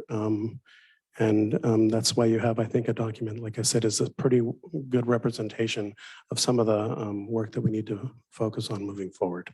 Absolutely. Thank you. May I add, President Manieri, excuse me, along with what Dr. Castro has shared, we also worked intently with our DLAC committee as well as the new Superintendent's Advisory Network. Sorry, I feel like I'm going to start losing my voice, but there was such a robust way that we reached out and created cohorts, as Dr. Castro mentioned, that lent itself to this work. Thank you. Before we bring this back to the board for a roll call vote, we do have to take public comment. I have no blue cards, so we will move to our remote attendees. Thank you. If you are joining us on Zoom and would like to comment on item E2, please raise your hand at this time. Our first speaker is Adina Flores. Good evening, Board and Superintendent. I have concerns surrounding the actual metrics used behind the LCAP. I briefly reviewed the documents and I do see that much of the measurements are based off of the Youth Truth Survey. The Youth Truth Survey is under the umbrella of the Center for Effective Philanthropy. And if you read through the terms and conditions, Mr. Bill Gates is one of the original founders of that, in theory, 501c3 or C4. However, our data of all of the participants was sold to that entity. And so why Mr. Gates has personal interests in the social and mental health of our youth, I'm not too sure. But again, this ties back to the funding of indoctrination through the public school system. It's been this way for essentially since the establishment of the public school system. And so when I'm asking why we cannot continue to trace the funding such as I have and have no interest in it, and this board prides themselves, pride for lack of better words, on the fact that they are not indoctrinating the youth, you are absolutely indoctrinating the youth. I can show it through every single essentially contract that comes forward for approval that's backed by a corporate funder. So these metrics and the overall outcomes from that have been reflected from those, they concern me gravely because we are preparing our youth for failure. I'm as smart as I am due to trauma. So I've had to learn. I was not given these social and emotional learning tactics in school. Our kids grow through life experience, not by babying them and not focusing on actual curriculum, which is math, English. And I think a lot of parents have covered these basic areas that we all learned in school. We need to get away from feelings. We are not doing our kids justice. We are setting them up for absolute failure and indoctrination. Thank you. Thank you. Our next speaker is Shelby Pryor. Good evening, board. It's funny how we talk about hatred. Selling our data to this Youth Truth Survey and releasing our child's personal thoughts and ideas through an organization that utilizes AI technology in our current basis with little understanding of how that affects Brown and Black people's outcomes. We're being indoctrinated through systems. Some of us don't live in the same quality of life and have to still live in subpar conditions. As a youth myself, if I would have been participating in these type of things when I was young, my outcome probably would have been even worse because the metrics would have had me in a position where I would have been locked up and imprisoned, probably permanently. So understanding that we now have not talked to the constituents or the other parents in the group that their child's information has been pandered to this Youth Truth Survey against their knowledge, you guys go ahead and continue to approve things without their understanding the fine print that they haven't gone ahead and read. Well, we read it for you. That's what we're telling you. These individuals up here are pandering your child's innermost thoughts and giving them away to someone else and excluding you from a part of what is rightfully yours as a parent. Say you're not. Thank you. Our next speaker is Deanna Oliveras. Hello, Superintendent and Board. I have a little bit along the same lines on the reservation on the metrics for the Youth Truth. I've been speaking up about the Youth Truth and the Panorama Survey for a few years now, and I don't necessarily have an issue with the LCAP in general, but I think that using just one survey that is kind of skewed because none of these kids have to take the survey. So about what, 70 to 75% of the kids do take the survey. K through 2, second grade, I believe the teachers take the survey for the kids. Some teachers, there's an English, a Spanish barrier. And so some of the kids don't even really know what taking the survey means. Some teachers give the survey as a class assignment, which actually goes against ed code. So there's a lot of things I have issues with about the youth truth. So the fact that we're giving a youth truth survey so much weight to gauge contracts, personnel transactions, as well as LCAP money, I think we're doing ourselves a disservice. I don't trust many of you on the board, but I honestly trust Santa Rosa City School District and the board. I would rather trust the metrics of a survey you all gave to the community, honestly, because this is a third party and we know our kids and we know our families and we want to do right by them, but a third party doesn't necessarily want to do that. So I've looked, I read everything. I read the agenda, minutes, meetings, whatever, and it's generally always because the youth truth survey says so. So who's taking the youth truth survey? Not the kids that are truant, not the kids that are gang members that don't show up to class, not the kids that really need help, right? So we need to really look at what we're doing. Thank you, Deanna. Our next speaker is Ashley Bell. Hi, board. Happy almost summer. I am really happy about this LCAP because I feel like some of the FTE increases we're seeing are things that we heard directly from community and students and staff are things that we need. So I'm excited that we're trying to add more adults on campus.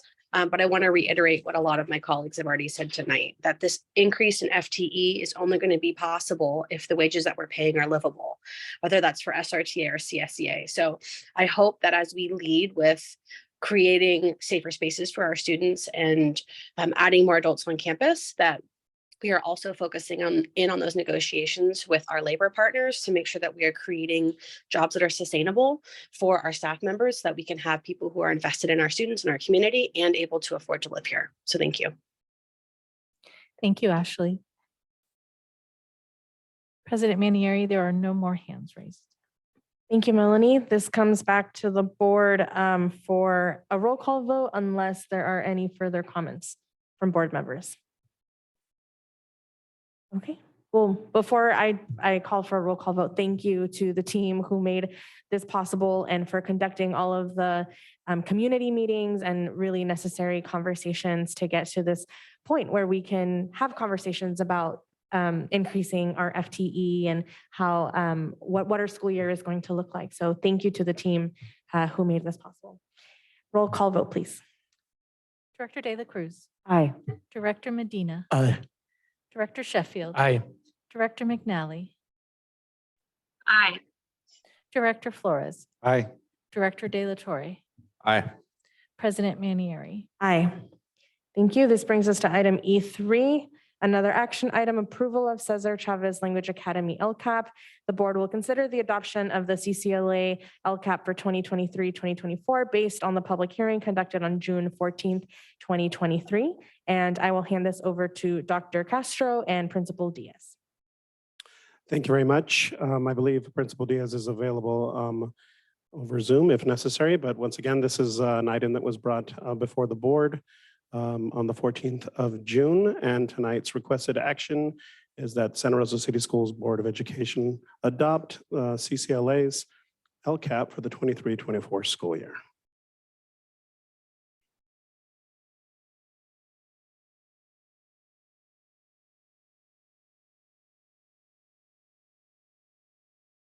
Okay.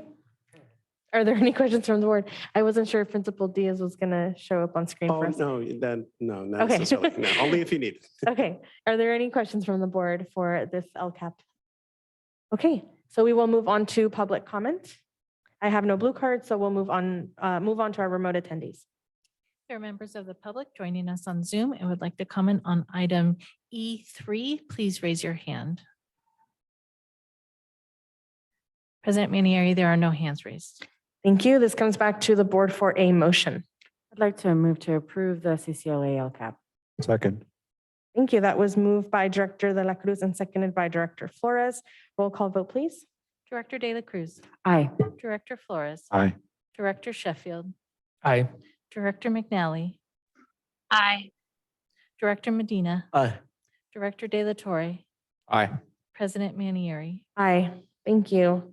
Now, item E4, approval of Santa Rosa Accelerated Charter School LCAP. The board will consider the adoption of the Santa Rosa Accelerated Charter School LCAP for 2023-2024 based on the public hearing conducted on June 14th. Handing it back to Dr. Castro and Principal Schluter. Or I'm sorry, yes, Principal Schluter. It's just me. It's just you. Okay. Thanks again, President Manieri, Superintendent Trinnell, and members of the board and the community. The only item that's changed here is that there was an issue with the graphics showing the budgets last time. That's been corrected. So as it stands, the requested action again is that the Santa Rosa City Schools Board of Education adopt Santa Rosa Accelerated Charter Schools LCAP for the 23-24 school year. Thank you. Are there any questions? All right, we'll move on to remote public comment. There's members of the public joining us on Zoom and would like to comment on item E4. Please raise your hand. President Manieri, there are no hands raised. Thank you. This comes back to the board for a motion. Move for approval of the Santa Rosa Accelerated Charter Schools LCAP. Second. Thank you. That was moved by Director Sheffield and seconded by Director Flores. Roll call vote, please. Oh, I'm sorry, Director De La Torre. Thank you. Motion by Director Sheffield, seconded by Director De La Torre. Director Sheffield. Aye. Director De La Torre. Aye. Director De La Cruz. Aye. Director McNally. Aye. Director Flores. Aye. Director Medina. Aye. President Manieri. Aye. Thank you. Item E5, approval of Santa Rosa Charter School for the Arts LCAP. The board will consider the adoption of the Santa Rosa Charter School for the Arts LCAP for 2023-2024, again, based on the public hearing conducted on June 14th. Dr. Castro. Thank you very much, President Manieri, Superintendent Trinnell, members of the board and the community of Santa Rosa City Schools. Again, the only change to this LCAP was the same graphic issue, and that has been corrected. So tonight's requested action is that the board adopt Santa Rosa Charter School for the Arts LCAP for the 23-24 school year. Thank you. Are there any questions? Okay, we'll move on to remote public comment. Members of the public joining us on Zoom would like to comment on item E5. Please raise your hand. There are no hands raised. Thank you. This comes back to the board for a motion. Move to approve. Second. That was moved by Director Flores and seconded by Vice President Medina. Roll call vote, please. Director Flores. Aye. Director Medina. Aye. Director Sheffield. Aye. Director De La Cruz. Aye. Director McNally. Aye.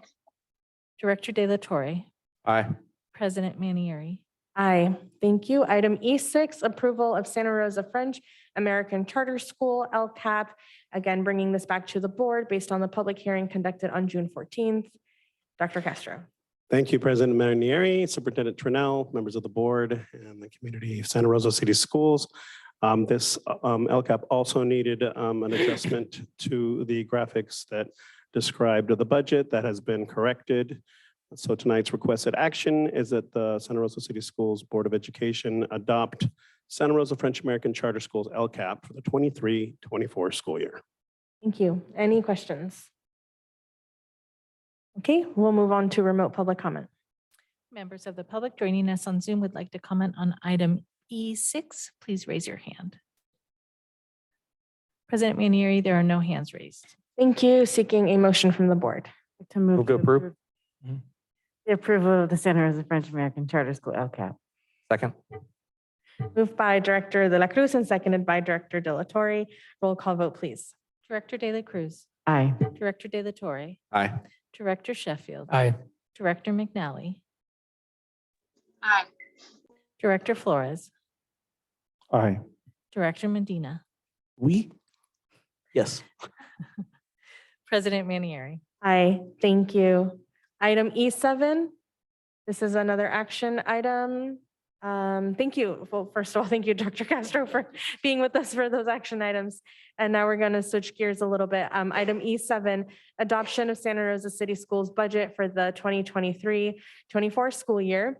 The board will consider approval of resolution 2022-2382 for the single adoption of the combined elementary and high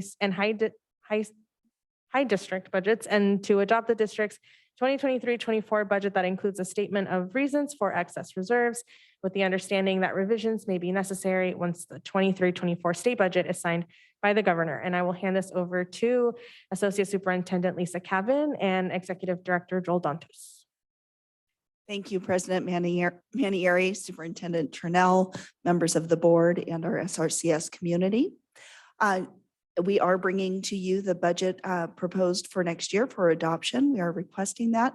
Couple quick items to give you an update on. The board, the legislature and the governor did come to an agreement on the state budget. And so that will be enacted over the next week. And the way that that affects us, there's a couple things right off the top, which is that the reduction to the one-time block grant looks like it will go from the 8.5 million that we had expected down to about 3.9 million. So that's definitely good news. More changes will be coming forth as well, and the actual impacts will come back to you in August through the 45-day revise. Excuse me. At this time, we are requesting approval of the budget as presented. Thank you, Lisa. Are there any board member questions? Okay, we will move on to public comment. I have no blue cards for this item. We'll move on to remote attendees. There's members of the public joining us on Zoom and would like to comment on item E7. Please raise your hand. Our first speaker is Ashley Bell. Hi, board. Ashley Bell, Santa Rosa High School. The budget is always a sad conversation. We're always like, boo, we wish that there was more money. And I think oftentimes we see the projections and it makes us think that things aren't possible or that things that we want to pursue can't happen. And I haven't been teaching for decades and decades, but I've been teaching long enough to have heard many of these meetings, and it is always bad news. And somehow we always make it through. But the purpose of this comment is not the rah-rah. The purpose of this comment is that 55% of our budget has to be spent on the people who are working with our students. And consistently, despite numbers changing in the unknown, Santa Rosa City Schools is at like 55.04%. Like somehow our math is impeccable when it comes to being as close to that number as possible. So I hope that, like many districts in the Bay Area who prioritize their staff, who pay well above the 55% of their overall budget to their staff, I hope we can move in that direction. I hope we can pay 60% of our budget to staff, 65% of our budget to staff, and get the best quality, highest quality, most dedicated staff members working with our students and staying in our district. Thank you, Ashley. There are no other hands raised. Thank you, Melanie. This is an action item, so this comes back to the board for any further discussion or a motion. Director Flores. In light of what Ms. Bell mentioned, so a question to you. What would it take for our district to spend 60% of our total budget to salaries? And what would that do in terms of our budget? Because I would like to explore that option. So a clarification, and that is that the 55% minimum threshold is actually for instructional salaries only. So that is only those employees working in the classroom directly with students, so teachers and instructional aides. So the overall percentage of our budget that actually goes to staffing is over 80% of our budget. And so everything else is how we, keep the lights on, do our facilities, which we're required to do 3%. There are many different factors. I can definitely look into that to tell you what that number is that it would take to raise our instructional salaries. The thing to consider is that when you do that, You actually, depending on the way that our bargaining agreements work, it would be that for every dollar that we increase, we have to put 60 cents of that dollar into instructional salary. So it's a very interesting calculation to get there. We can come back with that information for you, though. So just to follow up, are there any other districts like ours? I'm thinking like Southern California. I mean, I don't know, around our size. There aren't any here in Sonoma County. We're, the biggest district that have the same sort of or similar sort of budget with the expenditure of 80 or not 80 or 60% of its budget going to salaries. Not that I'm aware of. What is put out by school services once a year, they typically give the percentage or the number of school districts that are having difficulty meeting the percentages. And that number is actually growing, especially with all of the one-time funds and the investment in one-to-one technology and things of that nature. That actually makes it very difficult to increase that percentage. So two things. So it would be nice to have that comparison if we have those numbers, for the next budget sort of presentation. And if you can look at comparables to see what sort of other districts around the state that are similar in size and, unduplicated, people counts, do have that and how do they do it? I mean, that would be, good for us to have. In light that I think we're going to start negotiations for one of our bargaining teams for next year, right? Another one of our bargaining teams. Thank you. Absolutely. Thank you. Are there any other questions or comments or a motion? Move to approve. Second. Thank you. That was moved by Director Flores and seconded by Director De La Cruz. Roll call vote, please. Director Flores. Aye. Director De La Cruz. Aye. Director Sheffield. Aye.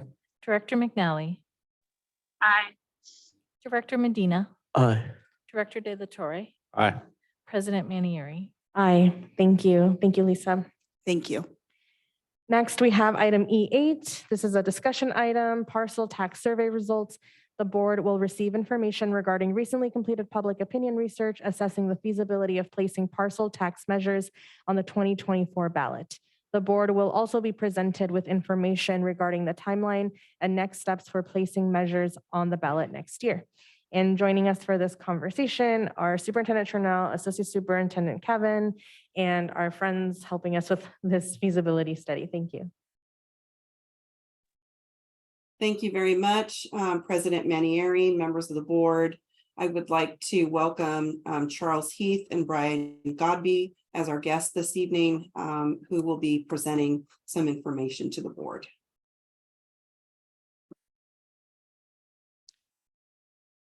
Thank you. I will also be sharing screen over here for you. And thank you, Charles. Go right ahead.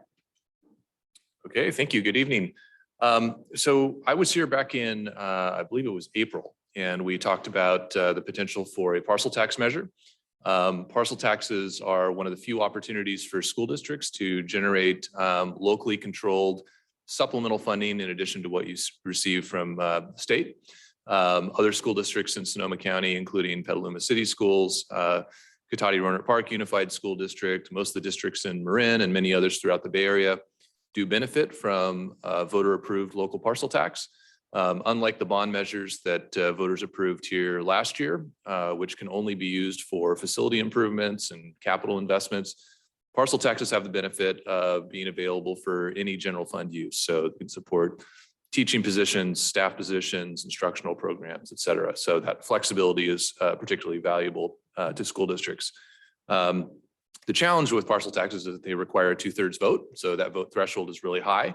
And after our discussion in April, you gave us direction to go out and do some research in the community to evaluate the feasibility of a potential parcel tax measure here. And so over the last couple of months, I've worked with staff and with Brian Godby, who's on the line here tonight, to conduct an opinion survey of local voters where we tested potential parcel tax proposals, different tax rates, different potential spending priorities in order to bring back some data and recommendations regarding the feasibility of the measure. So with that, I will turn it over to Brian Godby to walk you through the data that he collected in the community, and then I'll come back and share some conclusions and recommendations for next steps. Great. Thank you very much, Charles. Members of the board, pleased to be here this evening to present the data to you. As Charles described, we did a survey of the community, and we looked at a variety of different things. We looked at the perceptions of the district at a high level. We looked at support for parcel tax measures, both for the high school and for the elementary district. And then we looked at different kinds of parcel taxes. And you'll see that in a minute and how we dealt with that methodologically. We looked at a variety of things that you could spend the funds on and rank those items in terms of the voters' preferences.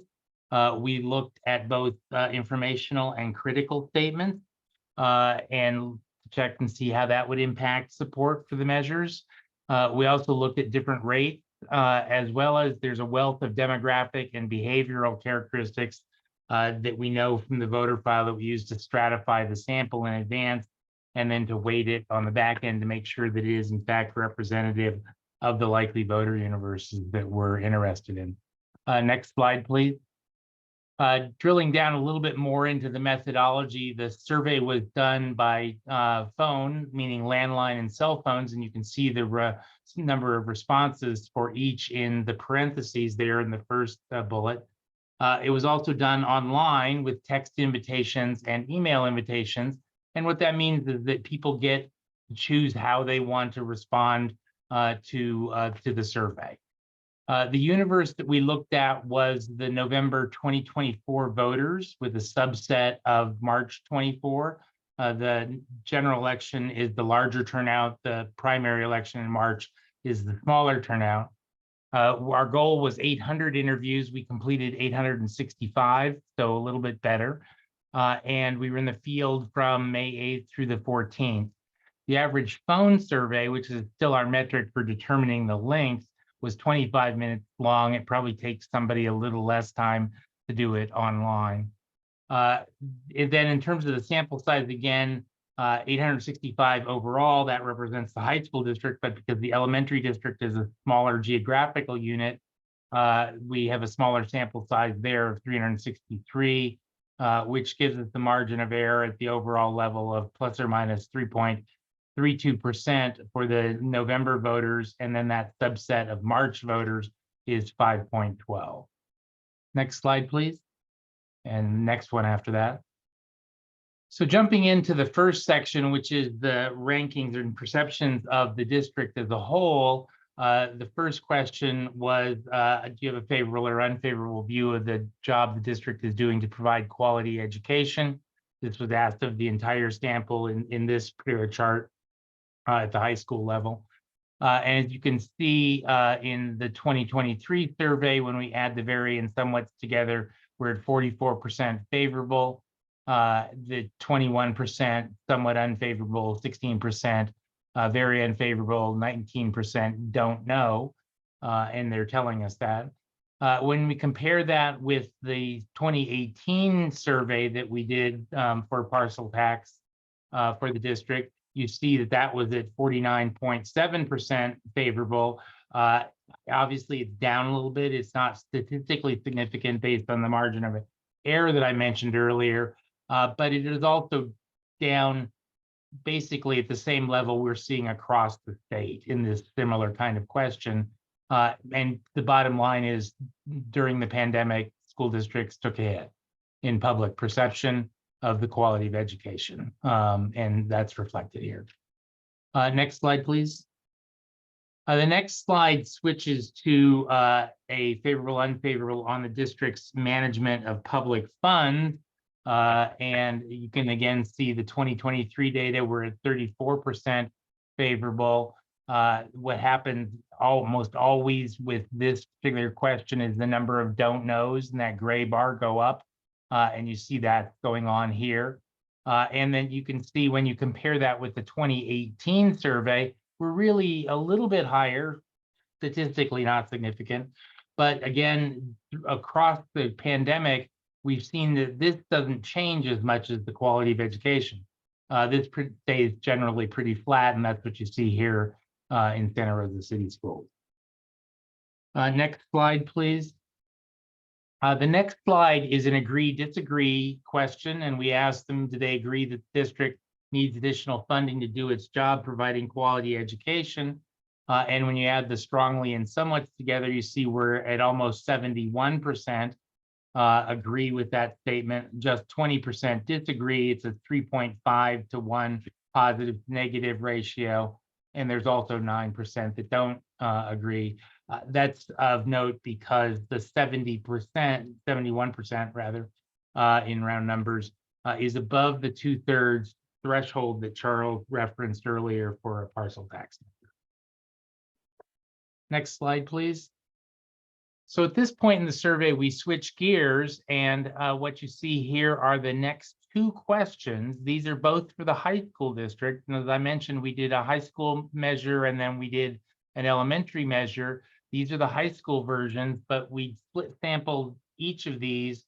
They're virtually the same question, except in the first one, the flat rate sample, it's a $75 parcel tax per parcel. In the second case, it is a 3.7 cent per building square foot parcel tax. So it's variable depending on the size of the building, whether that's a single family residence or a commercial property. It depends on the number of square feet of that building. Essentially, they raise the same amount of money. You see that that's in there at 4.9 and 4.93. A little bit of difference between the two because of the complexities of the per square foot, but essentially the same. And both of these questions meet all the requirements for state law. They're not longer than 75 words. They have a tax rate. They show how much it raises annually, and they have a term, which in both cases is 8 years. Next slide, please. So this shows you the response to those questions that we just looked at. The flat rate is at the top. This is for the likely November 24 voters. And when you add the definitely and probably yes together, the green and blue sections of the bar, which is what we do to determine whether a measure is feasible or not, you see that the flat rate gets 64%, whereas the square foot gets 58.6, 59 in round numbers. Again, not a statistically significant difference given the margins of error, but it is something you're going to see throughout the presentation, that the per square foot doesn't do as well as the flat rate. Next slide, please. So these are the ballot questions for the elementary, and you see the same methodology as we did for the high school. The flat rate is $75 per parcel. It raises $1.6 million, 8 years. The square foot is 3.6 cents per square foot, raising the same $1.6 million, and would be 8 years long. And then you see some of the things that we might spend the money on. Next slide, please. And here again is the responses to those two questions. Again, adding the definitely yes and probably yes together for the flat rate, you see we're at 72%, which exceeds the 2/3 threshold. So that's pretty encouraging since all they know is the ballot question. And then for the per square foot approach, it's 61%. So a sizable difference between the two of those. Again, the same pattern that we saw for the high school, where the flat rate does better than the per square foot. Next slide. So the next set of questions is a whole long list of different things that we might spend the money on. And these were all presented to the respondents in a random order. So nobody got them in the same order that you see here for sure, or in the same order in general. What we've done here to order them is we've assigned numeric values to the response categories. So a much more likely gets a 2, a somewhat more likely gets a 1, a somewhat less likely gets a -1, and a much less likely gets a -2. That creates this intensity scale that we rank the items by. And it's hyper accurate way of doing that. The reason we do it is because if you added a much more likely that was 40% to a somewhat more likely that was 20, you'd get 60, but you could have the opposite. It could be 20% much more likely and 40% somewhat more likely, still 60%, but an entirely different 60% in terms of the intensity. And So that's why we rank them using this somewhat obscure seeming scale, but we also do add the much more likely and somewhat more likely together after we've ranked them. That puts it in context of that 2/3 threshold that you need to be successful. We also group these items in what we call tiers, and basically those are statistically tied groups. So everything within a tier is essentially the same. There's some numeric differences, which are certainly important in terms of ordering these items, but they are really grouped together. So in tier 1, at the top of the list, at almost 71%, you see attract and retain excellent teachers. Then the next item is enhance science, technology, engineering, math programs and instructions, the STEM spending. Then improve quality core academic programs, including science, technology, engineering, math, just really a different way of saying the same thing, but words do matter, and that's part of what we test in the survey. But that's at virtually the same level as well. Then we have provide student counseling for mental health support, attract and retain excellent teachers and counselors and other staff, and then provide outstanding math and science programs. All of those are in our top tier, and they range between that almost 71% at the top to 69% in round numbers, at least somewhat more likely to support the measure.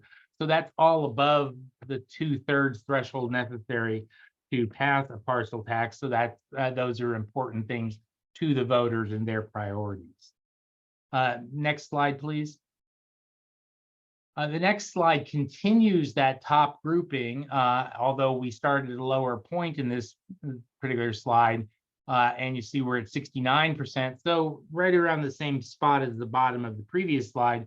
But when you go down to the bottom of this slide, you see the reduced class size is at 64%, at least somewhat more likely, which means it's below the 2/3 threshold necessary to pass a parcel tax. So at the very top of this list, a couple items that are at the 2/3 threshold, but as we move down, we slip below that 2/3 level. Next slide, please. And this is the remainder of the items. I promised this was a very long list, and you can see that proved here. But you see here that everything is below the 2/3 threshold. The intensity is dramatically lower. These are, while they're important educational goals, they are clearly not something that are voter priorities. Next slide, please. So the next set of questions looks much the same in terms of the methodology. It is a little bit different in that it is just much more likely 2, somewhat more likely 1, no effect 0. There's no negative side of this equation, but it still works the same way. You can still rank things really accurately and then look at the percentages, which you can compare these percentages with the previous sets of percentages to get an idea where these are vis-a-vis the 2/3 and each other. At the top of this list, then, every penny from these measures will benefit local elementary, middle, and high schools and cannot be taken away by the state at almost 75%. That's a really important item. It's an accountability measure that we see in this district and in other districts always tests well. Next is another accountability item. No money can be used for administrator salaries. Then our third item, many Santa Rosa teachers and school employees had to take on second and third jobs in order to support themselves. These measures would help address that problem. The measure requires independent citizens oversight. In fourth position, yet another accountability component. Nationally, California places 46 out of 50 states on one of the many educational funding metrics. That's an important fact for people to know. The measure will help improve campus safety. And then finally, during the last 3 years, Santa Rosa schools have lost more than 40% of their teachers and school employees. This measure helps reduce the loss. The important finding here is that all of these things are in the 70s on this particular slide, ranging as high as nearly 75 and as low as 71, which is, again, clearly above the 2/3 threshold. Next slide, please. And the next slide continues, still at a reasonably high level, 70% to start with at the top of this list. Having a great teacher in the classroom is the most important element in providing a quality education. But as we get further down this list, we get closer to the 2/3 threshold. And so while these are important things and positive arguments, they're just not driving the voter support at the level that we would like to see it for a 2/3 measure like is being proposed. Next question. Yeah, thank you. So the next slide is again more of the same list of arguments, again ranked in terms of their importance to the voters. And you see here that we are at 65% at the top, but by the time we get to the bottom, we're at 57 in round numbers, obviously not at the 2/3 threshold. Next slide. So at this point in the survey, we've introduced the parcel tax measures. We've talked about what we might spend it on. We've talked about the positives, why people might support it. And we come back to our ballot test a second time. And this again is for the high school, the top being the flat rate and the bottom being the per square foot. And you see for the flat rate, we've gone from 64, which is where we started, to 68. So that for the high school now exceeds the 2/3 threshold. For the square foot, we started at 59 in round numbers. We've moved up to 65. So a little bigger increase, but still not to the 2/3 threshold. So same pattern that we've seen before, the per square foot approach is just not doing as well as the flat rate. Next slide. And this is the second test for the elementary school. Again, you see similar things going on. For the flat rate, we started at 71.7. We're up to 72.6. Not as big a jump as we've seen for a couple of the others, but there's a cap in how high you can go. And this one started pretty high to begin with. Then for the per square foot, we started at 61 and we had a pretty good jump because there was more room for improvement, essentially, to 70%. So both of these for the elementary meet the 2/3 threshold, but the flat rate is clearly doing. Next slide. So the next set of questions, the methodology is the same as the informational items, but these are the negative statements. So this is the other side of the coin. It's important to test those because we want to be fair and look at both sides of the issue. And so that's what this is designed to do. The methodology, again, is the same as the informational items. We don't put minus signs in front of them to make them seem bad. The higher they are, the worse they are. So at the top of this list, we have the state has a surplus of billions of dollars that should be used to provide school programs. We know that has largely disappeared. But it's still an argument that people might make against the measure. And that's 53%, at least somewhat more likely to vote no. So that 53% is pretty high and obviously larger than the 1/3 necessary to defeat a parcel tax. District passed 2 bond measures and the city renews the sales tax in 2022. Enough is enough. We can't afford another property tax too. At virtually the same level. The school district has a history of mismanagement of public money, an argument that can be made and has been made. Again, we're not really validating whether these are accurate or not. They're just things that you might hear. That certainly has an impact. If the district managed its current funding better, they would not need to raise taxes. Residents and businesses are suffering from high inflation, gas prices, grocery prices. Now is not the right time. Increasing property taxes makes housing more expensive. I mean, the story here is that all of these negatives do have an impact. The last one is 45%, at least somewhat more likely to vote no. So that's, above that 33.4% threshold that could defeat a parcel tax measure. So there's clearly a challenge. It's not put it on the ballot and you're assured of victory.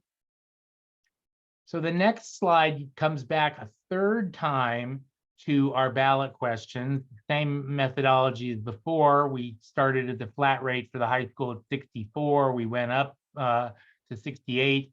We're now at 63% after the negatives, and the survey is designed to tell us what the positives do and what the negatives do, and we can see that very clearly. The per square foot doesn't do as well. We started at 58.6. We're at 58 after these tests. And clearly there's, a challenge ahead of us. Next slide. So we didn't know exactly where we were going to wind up on these measures. So we had some fallback questions. And basically what a fallback question does is says instead of $75, what if it was $49? So pays for the same kinds of things, but it's a lower rate. And you can see here for the flat rate, we're at 68%, or I'm sorry, 62.8. So that is just a little bit lower than we were in the first measure. So it really isn't helping us. The intensity in the green bar is a little higher, and that's the change here. For the per square foot, we were at 58% on the third test. This lower rate brings us to 60%. Statistically, it's really not much different. But again, the intensity is stronger. The definitely yeses are higher. Next slide. This shows you this third test for the elementary measure. We started at 71.2. We went up to 73 in round numbers, but after the negatives, we're down to 63. So again, the negatives do have an impact. That's the flat rate. The per square foot, we started at 61. We went up 10 points in the middle test, and we're now at 63 on this final test. Again, same result and about the same. There's really not much difference between the two of these. Next slide. So the next slide shows the fallbacks for the elementary school. And this one again, first one was the flat rate instead of 75, what it was 49. Now here you see a big jump. So there is some tax rate sensitivity. We're at 73% after the negatives and after that third test, essentially a fourth test, you could call this, when we bring the rate down. There's even a rate increase at the per square foot, but we don't get over the 2/3 threshold. So there is clearly some rate sensitivity. And that completes the survey data. I'm going to turn it back to Charles to sum it up, and then we can answer questions if there are. Thank you, Brian. Appreciate that summary. So that's a lot of data to absorb. So I'll try to boil it down into what I think are some key conclusions and where we might go from here. So what we saw consistently throughout the survey was that voters prefer the flat rate proposal as to the compared to the square footage based proposal. That's a finding that we see in plenty of other school districts as well. You know, the flat rate is very easy for voters to digest and understand. The square foot requires you to do some math and try to figure out what it would cost you as a property owner. It appears to us that a $75 flat rate parcel tax for the high school district and a $49 flat rate parcel tax for the elementary school district appear viable for an 8-year duration. We think that those are worth pursuing.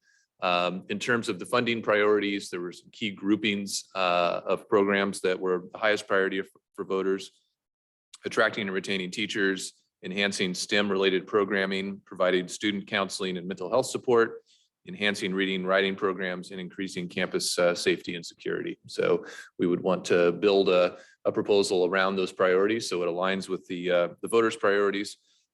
We are seeing that support is marginally stronger among the higher turnout November 2024 universe of voters compared to the lower turnout expected in the March 2024 election.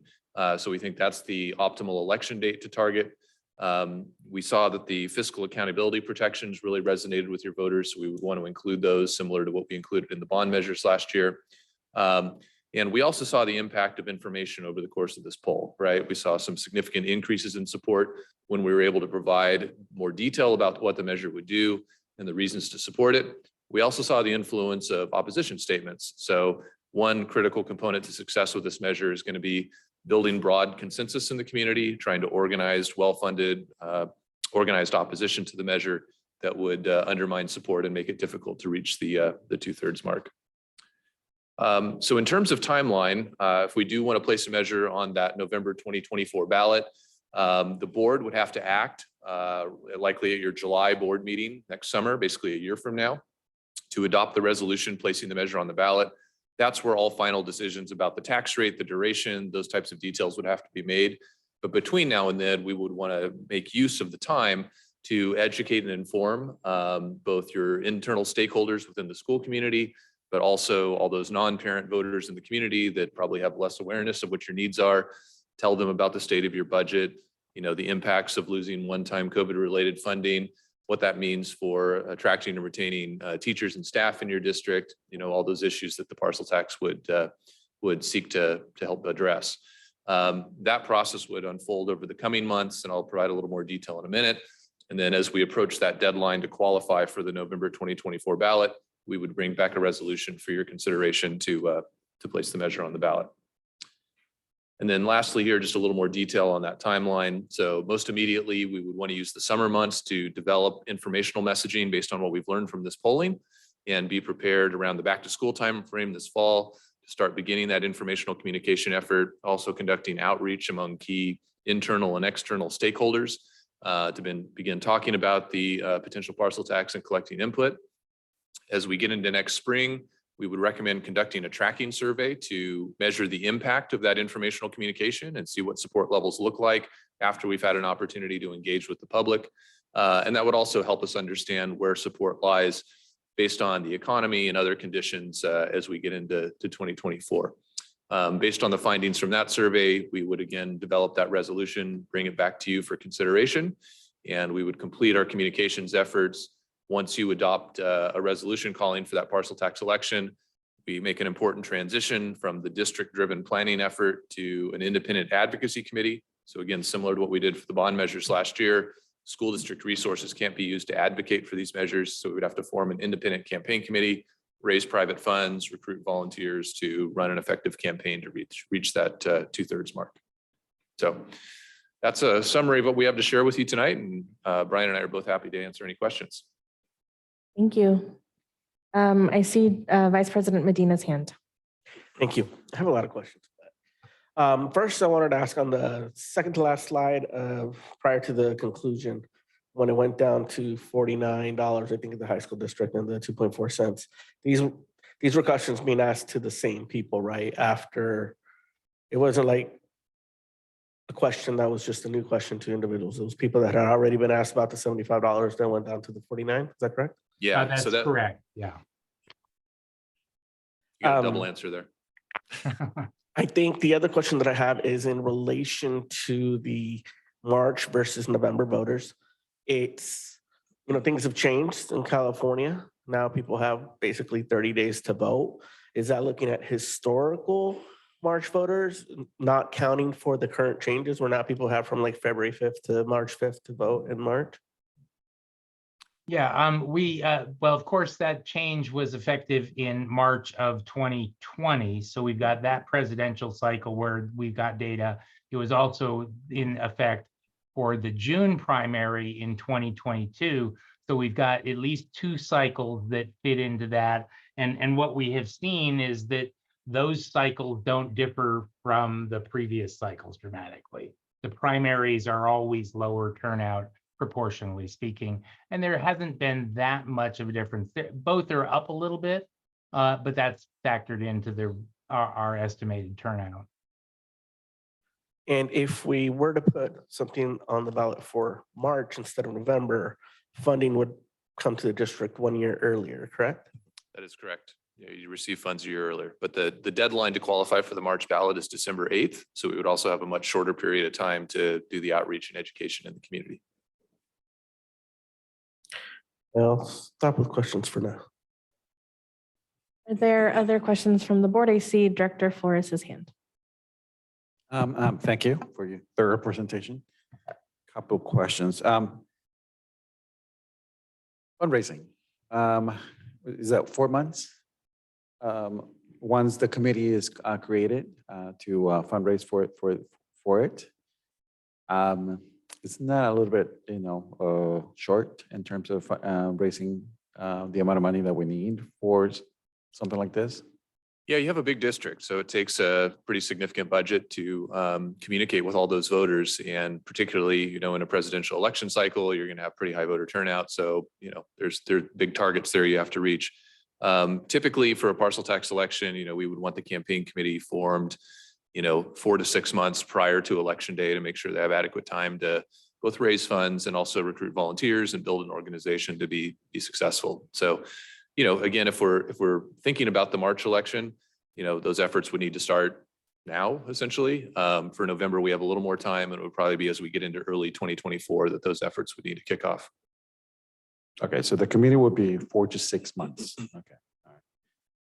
Just want to make sure that that happens if it were to happen. And then I've mentioned this to you many times in terms of passing a partial tax that by default it's a regressive tax measure. In a community like ours, how would that affect, or was that even thought of when we were doing the survey? Well, that's why we conducted the split sample approach here, where we took both the flat rate option and this per square footage tax and kind of presented them side by side to see how voters reacted to those No, but two models. you said that people don't understand the difference, so. Well, I think they understand the difference. I'm not sure they can easily calculate the cost of the square footage tax, which is why some voters are hedging, right? We saw about anywhere from 5 to 8 percentage point gap in support between the flat rate and the square footage rate. My guess is that's largely people that are saying, I'm not sure how much this is going to cost me, so I'm going to say either I don't know or maybe I'll vote no. Now, with education and outreach, there's certainly an opportunity to kind of close that information gap and try to help people understand what this would cost, and also explain the benefits of a more progressive, tax structure where larger, more expensive properties pay more than smaller, less expensive properties.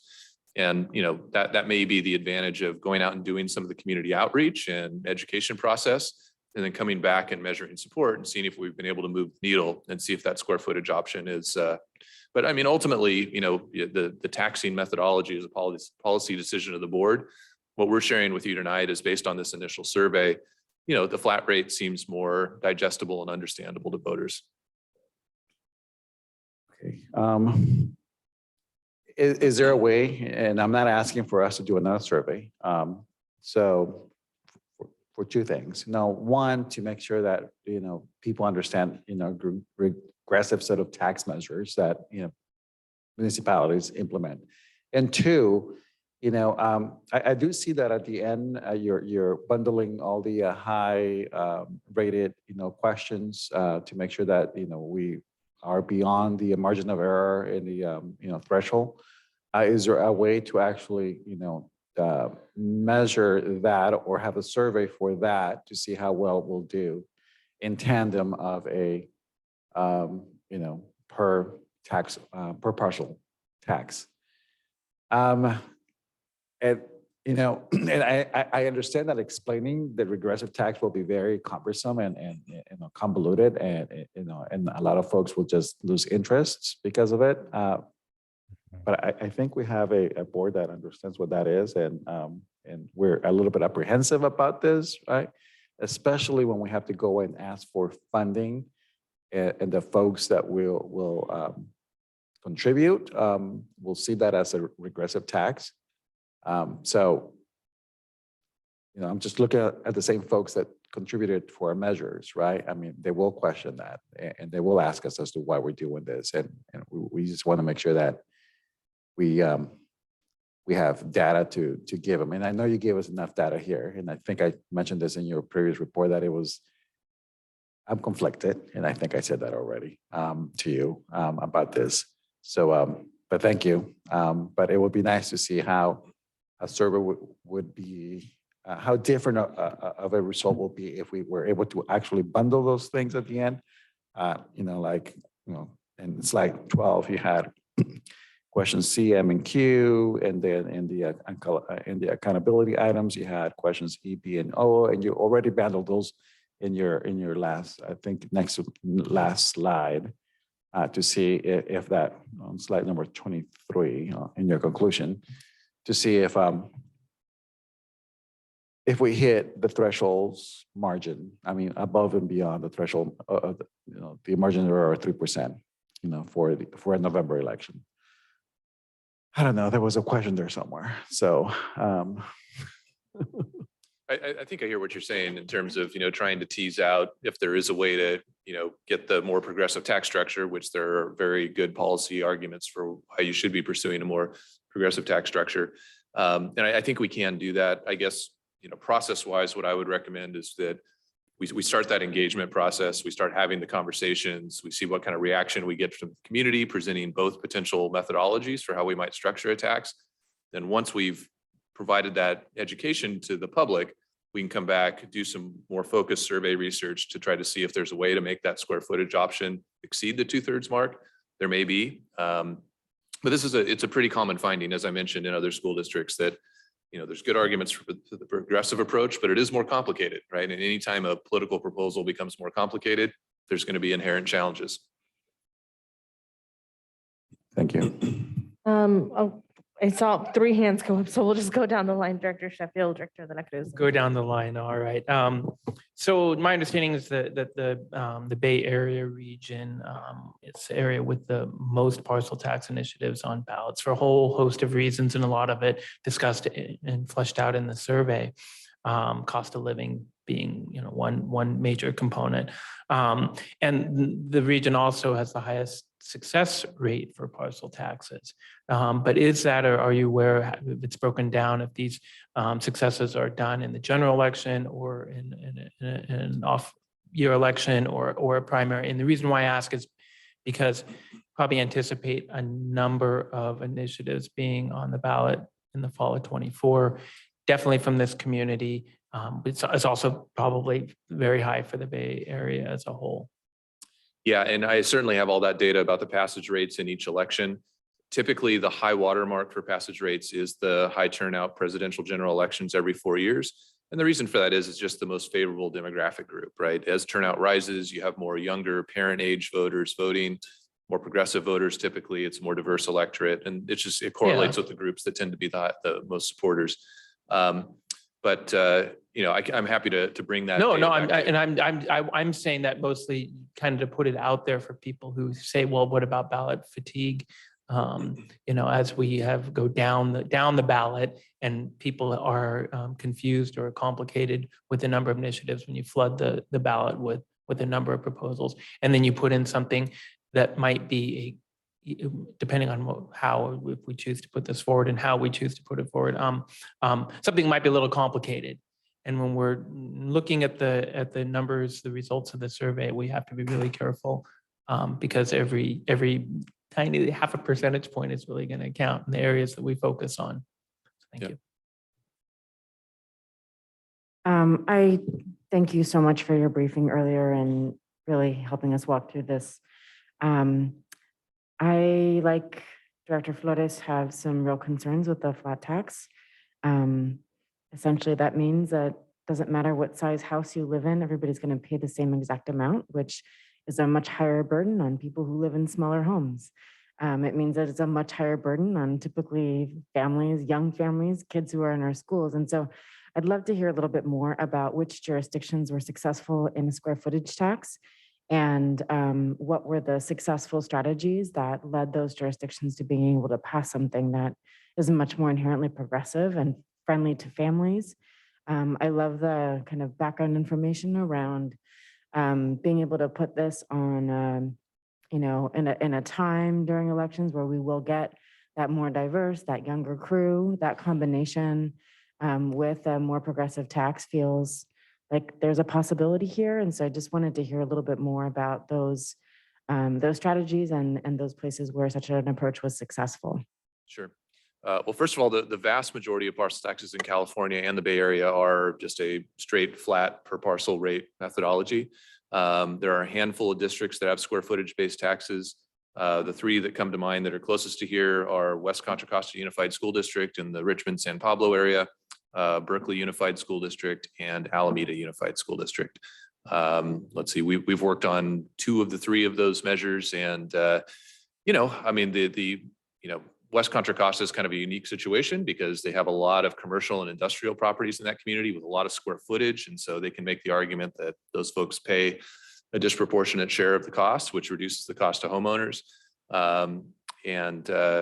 Similar arguments have been made in Berkeley and Alameda just about the, progressive nature of the tax. again, we can go deeper into that line of argument and see if that resonates here and if there's a way that we can make that proposal work, because I certainly hear the board that there's a desire to take a close look at that approach. I think for me, I really just want to support like the square foot version. I look at the numbers, the figures that are proposed, and I was thinking that, at the high school level, we'd do like maybe like a 5 cents per square foot. And then at the elementary, maybe 3 cents or even 2.5 cents, because the elementary folks are going to be taxed twice, right? They're in tax at the high school and the elementary district. 5 cents, a 1,500 square foot home would be the equivalent of $75. I think at the 3.7, I think a 2,000 square foot home is $74. So to me, the square foot at a little higher level for the high school makes sense. I feel a sense of urgency given everything that's going on and our needs, especially for teachers and staff. And I know that everything in this says March is not good. It's much more difficult to do. But I don't know, maybe I'm too optimistic, but personally, I feel it's possible. And I guess I'm wondering in terms of your thoughts, as voting becomes easier, do you think there's the possibility to do things differently in terms of increasing that voter turnout? I think you mentioned that usually it's like a younger vote that doesn't necessarily turn out in those earlier elections. Are there things that we could do differently, that we could do better, that could potentially change that, especially given everything that our community is dealing with and what our community is asking of us and everyone? Yeah, I mean, certainly with get out the vote strategies, campaigns can increase voter turnout, and a strong increase in turnout would be marginally 3 to 5% on top of what you would consider natural turnout. So it's not dramatic. As Brian mentioned earlier, California has been using all mail ballot voting now since 2020. We really haven't seen significant increases in voter participation because of the availability of the mail ballot. I mean, first of all, a lot of Californians were already voting by mail before that. But also the same people tend to vote, they just vote via a different mechanism. So, I think you also have to consider that, turnout in any election is driven by the interest in the top ticket race, right? And so in March, that's going to be a presidential primary where it's looking like there's going to be some competition on the right. There's not going to be a lot of competition on the left. There will be competition for our US Senate seat on the left. So that may drive a little bit of turnout, but I still don't think that turnout's going to get anywhere near where it's going to be in November, where it's, everything's at stake for the presidency. So, we can certainly take a look at that, but I think there are some inherent advantages to November, both in terms of turnout, but also the planning timeline that's available to us to do a better job getting the word out before we ask people to vote on this. And the other thing is, I guess the question around the square footage method. Who do you think there's groups that would be more, like organizations and groups that would be more opposed to square footage versus the just flat parcel? We've certainly seen opposition to square footage parcel taxes from large property owners, because when you own a large, commercial warehouse or something like that, that's a significant amount of square footage. So that would be part of the outreach effort, is we'd have to look at who those largest property owners are and have conversations with them and see if this is something they can support. Thank you. Director Flores. Thank you. And just to reiterate, I think I'm in favor of a November election, especially if we're thinking about tweaking the ballot, because that seems to be like the most favorable in terms of the threshold. The one thing that I want to mention in our last election was the timeline, and I'm going to go back to the timeline. It was very rushed, right? Getting those endorsements. I was in charge of getting, Mike McGuire's endorsement, and he did not appreciate, or his staff did not appreciate the fact that it was very, very rushed, right? So the one thing I'm going to ask you is, if we choose to do this, give us at least 6 sorry, give us at least 6 months to do this, especially if we're going to go to other partners to work with, because they have their own internal ways of doing things, and it may take a month, 2 months for endorsements to happen. And when we have a 4-month turnaround, it's just insane in terms of endorsements and fundraising. So that's it. Thank you. Other questions? Okay. We will move on to public comment at this time before bringing it back to the board for further discussion. I have one blue card here in the chambers, and then we'll move on to our remote attendees.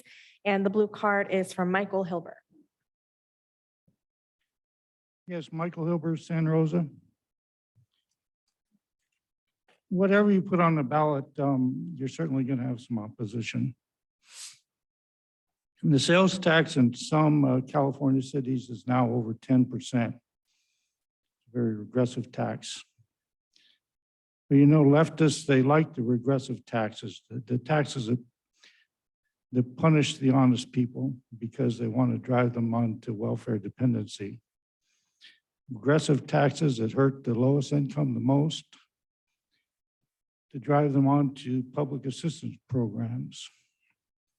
This idea that the smallest home would pay $75 while a mansion in Fountain Grove pay the same $75 that's offensive. And even worse, a high-rise commercial building or even, a large apartment building, or like the Cottingtown Mall, if it's on a single parcel, the same $75 that the smallest home would pay, that's horrendous. I also want to put something else on the record, is that Santa Rosa has a lot of gang members living in Section 8 apartments. And these apartments are most commonly owned by nonprofits, which claim exemption from any and all property taxes. So they're free to vote for it without any effect whatsoever. So partial tax rewards welfare cheats. It punishes the lowest, lowest earning, hardest working people trying to make it. It's good for the wealthy, and it's also good for the welfare cheats. So in all regards, it's bad. And like I said last time, you're also going to come under attack for being a board that's disinterested in establishing school discipline. Thank you. That's Thank you, going to be Michael. another point that's brought up. That is the only blue card I have here in the chamber, so we'll move on to our remote attendees. Thank you. If there are members of the public joining us via Zoom and would like to comment on item E8, please raise your hand. Our first speaker is Adina Flores. Good evening. To echo the concerns brought forth by Mr. Hilbert, I agree, and there should absolutely in no way, shape, or form be a parcel tax applied to the stakeholders. As the former executive assistant to the board and superintendent of this district, I have immediate answers to solve the district's financial crisis. It's concerning the amount of funding going towards legal matters that could have been avoided if we simply abided by the law, as I expressed for the past 2.5 years as a protected whistleblower. Just this past month, about almost $1 million were spent towards legal firm F3 towards the bonds. But with all the increase in violence due to removal of SROs, we're seeing astronomical expenses, and that is concerning. I've requested an audit, a forensic audit of all charities operating within the county of Sonoma, since the majority appear to be doing so illicitly.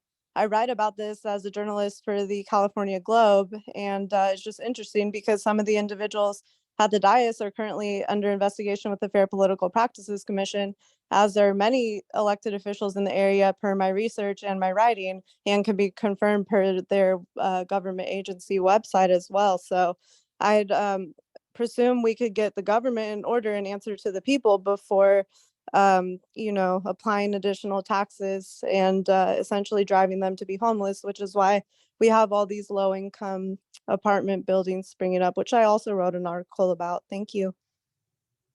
Thank you. Our next speaker is Deanna Oliveras. Hello, Superintendent and Board. There was a lot of information just presented, and I'm sure as intelligent as the current board is, it's still a lot to take in. So my question is, what is the board doing to make sure that the community members, stakeholders, and parents understand the information that's being presented? I have seen yet no, question and answer series from the board, no town halls. I'm curious if any representative shows up at least the high school ELAC meetings to explain in Spanish what all of these things mean. It's overwhelming. And I feel like it's a political stunt, and it's disheartening because the school board is supposed to be a nonpartisan position, but yet you're sitting here and trying to strategize on left and right and presidential and McGuire and all this. And it's just, that's what leaves parents with a sour taste in their mouth. And that's why a lot of us don't trust the school board, because there's not enough transparency. I would like to see you all do everything you possibly can to explain to the parents what all of this means, because nobody knows but politicians. And I've asked time after time, year after year, and it continues to fall on deaf ears. And it's why people are leaving, because you're not building those relationships. Generally, only the school board trustees ask for relationships or meetings when they're up for reelection, and they ask for support when they're up for reelection. But between those times, generally, there's no asking for parent input unless you benefit to get reelected. Thank you. Thank you, Deanna. President Manieri, there are no other hands raised. Thank you. This is a discussion item, so this comes back to the board for any further discussion or questions. Yep, Director Flores. Briefly, will this affect the district in terms of taxes, and how so? Well, government agencies and nonprofits that don't pay property taxes aren't subject to this tax. So they're exempt. Okay, thank you. Director Medina. Just in terms of a timeline, I guess. So today's a discussion item. I imagine this would come back at a future period for us to actually decide what we want. But I think today we're looking for like guidance on something. I just want to be clear on what is the guidance that is being looked for today. Thank you, Vice President Medina. We are seeking basically consensus or guidance.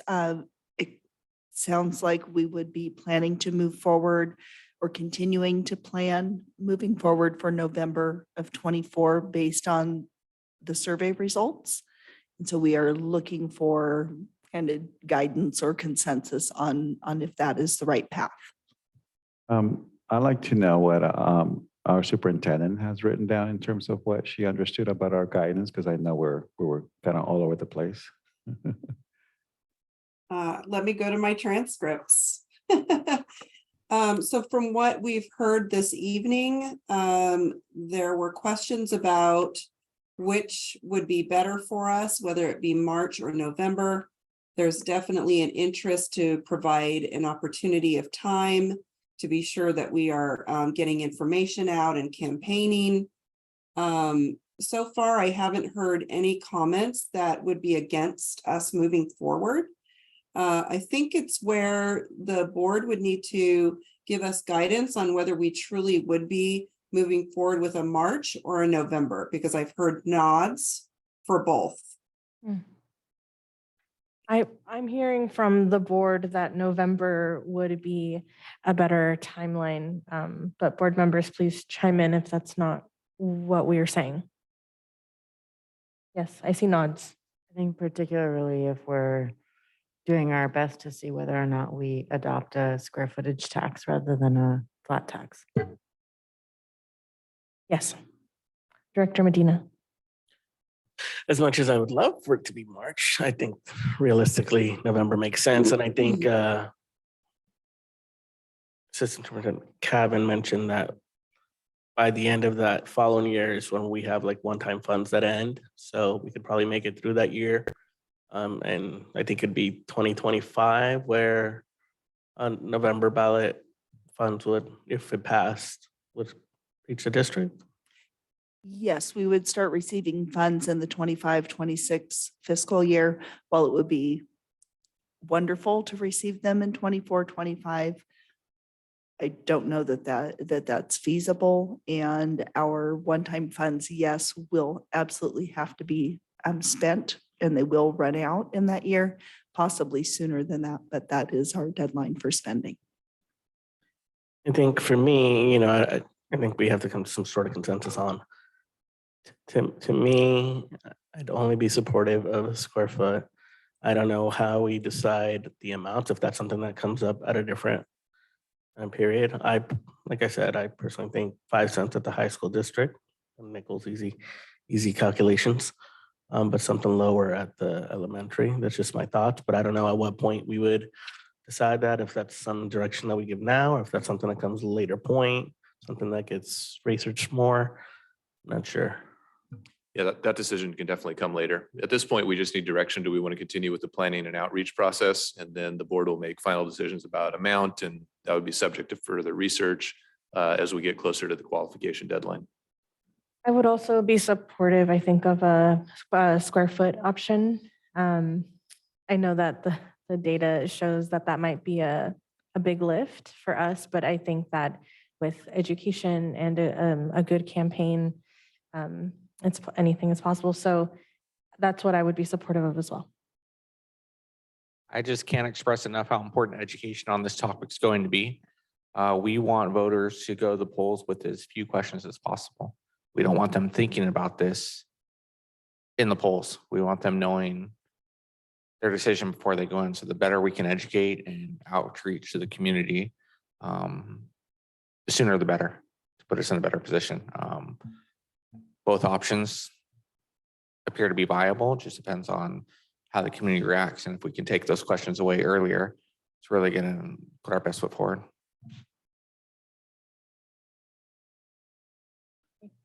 One last thing. I've been asking some districts where they had this, and districts that had failed, and I would like to look at both options at this point. Just because I think we have to have that information. I'm leaning towards the square footage, right? But I also want to make sure that we have a viable sort of election, that we don't go to the voters and then have, spend, I don't know, $200,000 in a campaign that is not successful. So, as much as I like the square footage, I like to see both options, and then we can decide. I think that's incredibly fair. I think, our values of equity are at the forefront of this conversation. And as it's been stated that a regressive tax measure is inequitable by nature. And so thank you for that perspective. I think we should understand these options a little bit better and make a decision at a later time, but it sounds like November is our timeline. Director Medina. I guess following up on Trustee Flores' comment, it's I guess, in terms of determining that, what is it that we're looking at? Are we looking at like another survey? Are we looking at like a survey of like organizations and stuff, like would they support one or the other, or how do we determine that? Well, I think it will be a campaign with, I hate to say this, but it will be informational, right? Because it's not just going to be a partial tax. It's going to be a partial tax and an informational partial tax. And for that to be successful, we need to do a lot of groundwork now, right? To start educating the public as to why we're doing this, right? I think it's doable. I mean, it's within reach, right? But we'll have to do a lot of work. We could take the easy route, the one that seems more able to pass, but at what cost? Okay, so but I still like to see both, right, and make the decision later. But I want to see if we can have that information be brought to us to make sure that we have a clear guidance as to, okay, if we're going to go with the square footage, what sort of groundwork do we have to do now to make sure it passes, right? What do we have to do? That we need that, and I know it's not going to be easy, but I like to see a path to victory in terms for that to pass. I just want to say there's some particular detail to the square footage tax, understanding who might be exempt, to whether it's nonprofits or ag or, and then also I think it's going to be really important for us to recognize that we can't set different square footage rates for different kinds of, right? We have to do the same across the board. Otherwise we run the risk of unlawful tax. So I would love to have a deeper conversation around kind of the ins and outs of a square footage tax, and see how other jurisdictions have structured that, and then make that decision between, a flat tax or a square footage tax, depending on what it is that we learn together. Lisa and Charles and Superintendent Trinnell, do you have what you need from the board? Yep, Yes, I think so. believe. we Yeah. do. Okay, thank Thank you. you. Thank you for your time. Thank you. Thank you, Charles. Thank you, Brian. All right, we are on item E9. This is an action item, revision of the English Learner Master Plan. The board will consider the adoption of the Santa Rosa City Schools Revised English Learner Master Plan, and presenting this action item are Dr. Castro, Director Llamas, and Elizabeth Salinas Jimenez from Gemas Consulting. Thank you very much, President Manieri, Superintendent Trinnell, members of the board, and the community of Santa Rosa City Schools. We're pleased to present tonight the revision of the EL Master Plan. I believe it was last revised in 2017. This plan is simply the way that we identify our English learners. We analyze their needs and how we are going to continue to move forward and support them as a district. Thank you very much to all the work by Director Llamas and the team of the task force and all members from the community that provided input. I'll go ahead and turn it over to Director Llamas at this point. Thank you. Good evening, President Manieri, Superintendent Trinnell, board members, and our Santa Rosa City School community. Tonight, we present to you with pride the overarching master plan for services, support, success for English language learners for Santa Rosa City Schools. Our English Learner Master Plan is a required plan for school districts that receive Title III funds. It should provide clear statement of policies related to development, implementation, and the evaluation of English learners. It should be a guide to assist all of our schools and our staff in providing every identified student an instructional program that includes daily designated and integrated English language development, access to the core curriculum, and promotion of self-esteem for our students.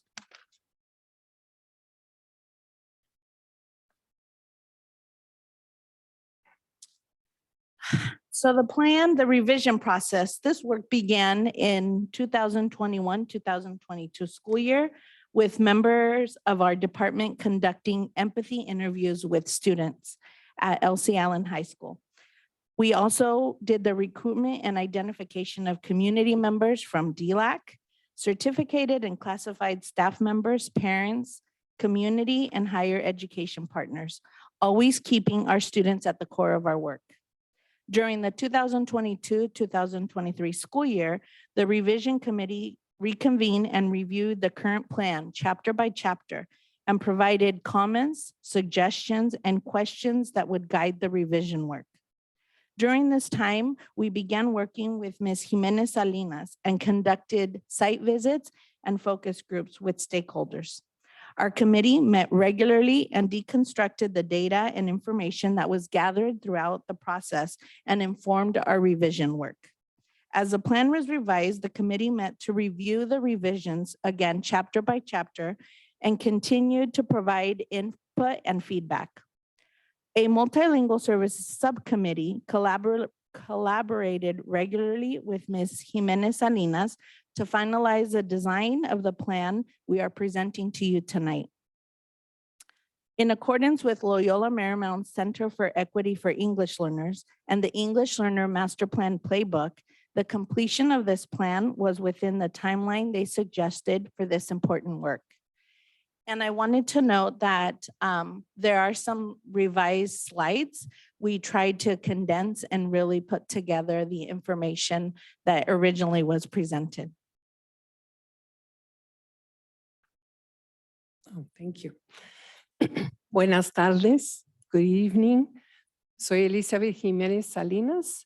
I'm Elizabeth Jimenez Salinas, and I want to thank the board and the community and all of the educators in the district for working through on this plan. The slide that you're looking at right now is called Collective Responsibility. And it is one that is really important for us to take away with this plan. It says really that it is not just the multilingual services department that administers all of this, but every single department and site and individual who works here, parents, students, are all involved and have a collective responsibility. So throughout the plan, what you will see is that when different departments, whether it's HR or the education department or any of the district departments, sites, they are spelled out so that you can see how there is this tremendous crossover that every single entity has a responsibility. This is not just a separate thing. And I was sharing with Vika that when I came back to the United States at 18 from Costa Rica, I was 18, I wanted to become a teacher. And I went to my local school district to get a job so that I could pay the tuition to go to school. And they hired me as a bilingual aide at 18 years old, okay? And the principal at the school told me, he said, Elizabeth, you're gonna work with the Spanish kids. And I was like, wow, they have kids from Spain? I was kind of amazed by that, but they were not. They were speakers of Spanish in the community, in the neighborhood. And what I took away from all of that is at the time, 50 years ago, there was not terminology, there were no programs, there was no guidance from research that told us what to do. We have that now, and your district, actually, so much has changed over time. You are not relying on the bilingual aid to administer whatever help to all of your English learners. But every teacher here has a CLAD, which stands for Cross-Cultural Language and Academic Development Certificate, every teacher. And that English learners are not relegated to the aid for their teaching and support. Yes, they're there to support the students in the classroom and the teachers, but that is not the only way, as it was for me. The Santa Rosa City Schools English Learner Master Plan brings together all of the many, aspects of learning, teaching, and supporting our English learners who make up almost half of the Santa Rosa student population. It's a big number. And so it is important for every department, every site to be well-trained, to have the support and guidance that they need. And this plan does that. It gives that kind of guidance and goes beyond just the Multilingual Services Department. Okay. The next slide shows you something that since the last plan, the last English Learner Master Plan in 2017, this is a state policy that was adopted by the State Board of Education, who understood the critical importance of that collective responsibility. And what they've done is to put together a very, very strong policy, but also lots of tools that go along with the policy. Tools like checklists and readings and articles and examples that schools and the district can use to look at. What you see here are the 4 stop signs on this roadmap. And the 4 stop signs are 4 principles. Number 1 says assets-oriented and needs-responsive schools. And number 2, principle number 2 says intellectual quality of instruction and meaningful access. 3 talks about system conditions that support effectiveness. And 4 is the alignment and articulation within and across systems. So this goes from the very closest to the student to the larger picture. But what I want you to notice is that the teams working together on this plan took the district, the board's MVPs, your priorities, and were able to then mesh them or to connect them with the state policy. So this is not one more new thing that we're placing on the shoulders of educators. This is taking what you've got and really merging it with what the state has called their English Learner Roadmap Policy. Briefly, this slide is showing that the percentage of students in our district and their language proficiency designation. Based on the home language survey, nearly half of our students, or 46.4%, come from a home where another language other than English is spoken. So 46.4% of our Santa Rosa City School students are considered EVER ELs. And the state of California defines an EVER EL as a student who is currently a multilingual learner or an English learner who has formerly been designated an English learner and now has been designated as fluent English proficient. This next slide, we wanted to provide some data, and what I wanted to point out in this slide is in the last 3 years, we have seen an increase in newcomer students enrolling in our district. What we know from speaking with our students, our family, and our staff is that our newcomer students are experiencing trauma. Some of our secondary level newcomers are unaccompanied minors. Some have interrupted or limited formal education. We also know that our students and their families need orientation on how our US schools operate. And our students need specially designed academic instruction in English, or as we know, the acronym SADAI, if courses are not taught in the student's primary language. This slide speaks or shows a reclassification over the last 3 years for Santa Rosa City Schools.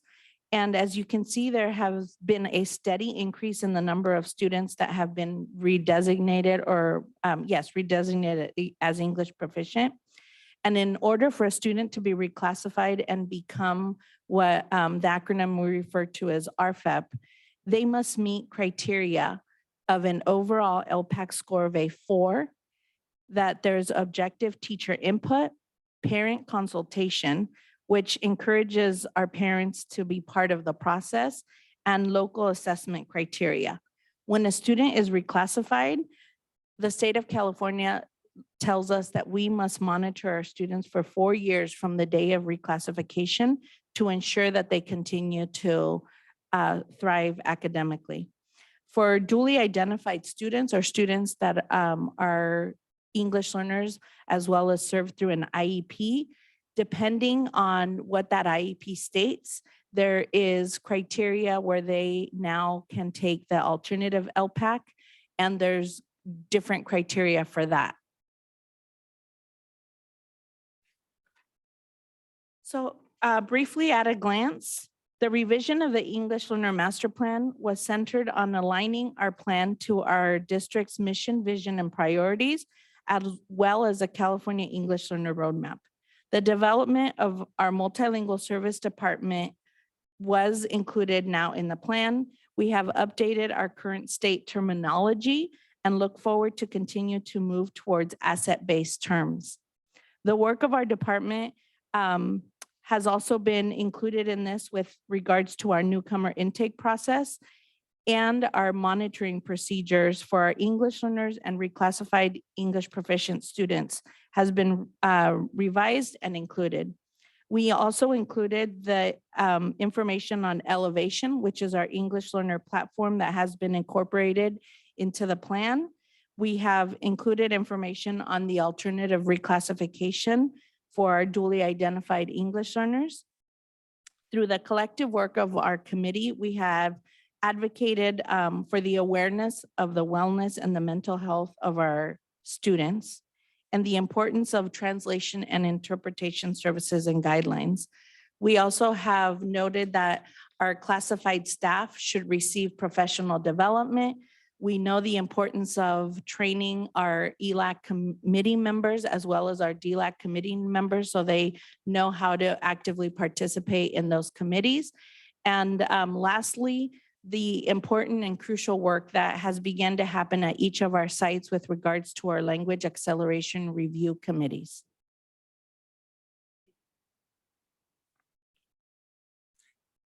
Now, in the plan and in the work of the discussion of the advisors and all the stakeholders that participated, came up with some recommendations to augment the existing plan and bring us forward even further. The first was to develop some content courses and an ELD course that is what they call a SEDI course. A SEDI course is not separate, different content. It's the way it's delivered. And these are A through G courses. So for a student who's still learning English, they can take that content, but it is delivered in a way that makes it much more comprehensible to them. So that was one of the recommendations for the committee and for the plan. The second was mentioned by Vika, and that is the social worker, having a social worker or mental health specialist to work specifically with students with displacement trauma or other serious needs. So when your students who are newcomers come, and if they arrive as unaccompanied minors, they may have gone through some very traumatic experiences, and wanting that not to impact their education nor their behaviors or anything else, we want to give them support and do that through the multilingual services department so they can be accessed right away. The third recommendation is one that came from the committee and from myself, and that is because we know how important it is for kids to improve their reading, for them to be exposed to language that's more academic and more, broader terms. What the suggestion here is to consider piloting at several school sites, opening the libraries before school, after school, so that parents can come in with their child, check out a book, learn about reading aloud to their children, and make sure that the books that are there in the library are of diverse content and that nature, I guess.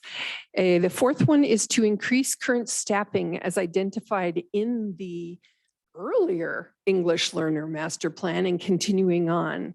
In addition to the social worker that I mentioned, also EL specialists for each school that has 15% or more English learners so that they have that on-site support, guidance, help that they need. The next one is to provide professional development for classified staff. And having mentioned to you that I started as a paraprofessional and not having any training at all, not understanding who is an English learner and what do you do and how do you help? That was a very, very important piece to add into this plan, is to make sure that those classified staff are getting some training.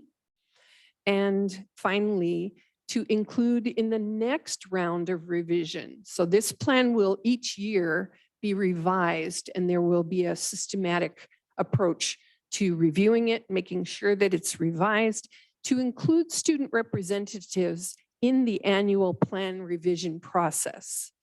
And we did a lot of inclusion through the focus groups and through the empathy interviews. And writing a plan like this that's very, how shall I say, very policy driven and so forth is not something you usually have students engaged in, but we think it's important. It affects them. It needs to include them. So that's something we'd like to do. And lastly, I wanted to take this opportunity to thank the advisory committee members for their commitment and dedication to the work that they did, and for our students, to our translation and interpretation team for their support at every meeting. And also we heard just this afternoon that the Spanish translation of the plan was completed, so you will see that soon. Thank you to Ms. Jimenez Salinas for the consultation and the support. Sorry. Thank you to our multilingual services team. As I say, we are not where we used to be and not where we want to be. But your passion, commitment, and dedication does not go unnoticed. Gracias. And with that, questions? Thank you, Director Llamas, and thank you to the team who made this possible. Before we move into questions, we do need a motion to extend tonight's meeting from the board. I'll move to extend the meeting to no later than 11:55 p.m. Second. Thank you. That was moved by Director Medina and seconded by Director Flores. All those in favor say aye. Aye. Any oppositions? Any abstentions? Great. We'll extend the meeting until no later than 11:55 p.m. Thank you. And with that, are there any questions from the board? Director de la Cruz. Thank you. Thank you so much for el corazón que llevas a este trabajo. Se nota, se siente. I had a couple of questions about one of the slides that showed just huge increases in the number of ELs who were reclassified over the last couple of years. I wondered what that actually makes up of the population, right? So is there a percentage of the population that has been reclassified, and what does that look like, especially with the newcomer population coming in? So do we see ELs growing every year? Do we see them kind of staying flat? So I'm just curious about, the percentages of the population.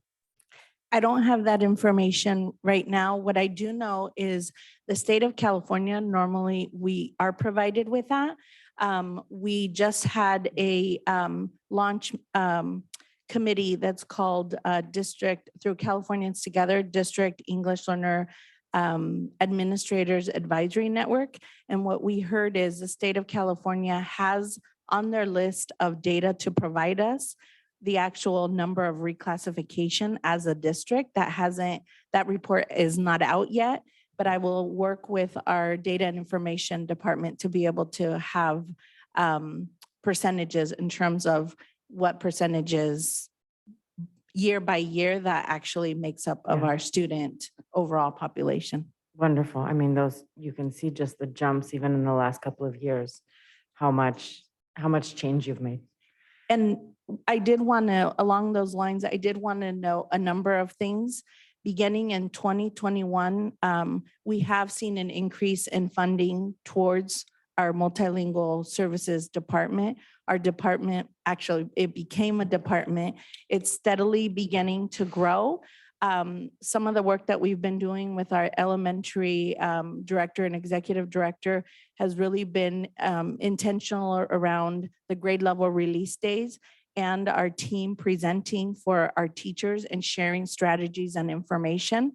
And we also have at the elementary and at the secondary level, monthly multilingual service collaboratives where teachers come and they collaborate and they can work with other teachers district-wide. So there's a number of things that we know has been happening, but I think the most important one to note is the intentionality behind the funding and the support towards our staffing and our department. The second question I had was around, is there any trend with regards to when newcomers are coming or what grades they're coming in? Do we see them younger? Do we see them, in middle school and high school? I know, especially during, kind of from 2014 on, the numbers of unaccompanied minors and those kind of like the young teens were really going through the roof, but I'm just wondering if we see any trends with regards to when newcomers are coming into our district.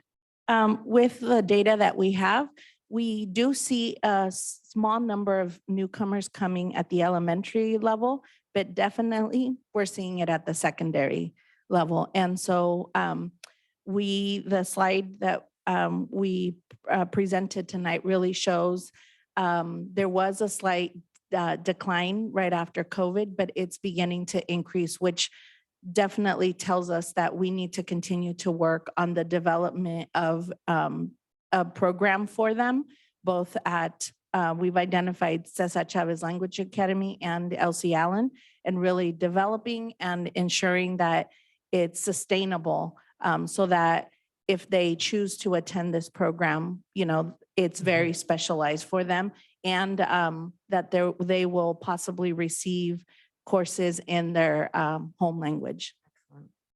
The last question I had was, I really appreciated the kind of additional information about the Ever ELs and the corresponding, I'm assuming that there's corresponding state support for Ever ELs. That's a misassumption?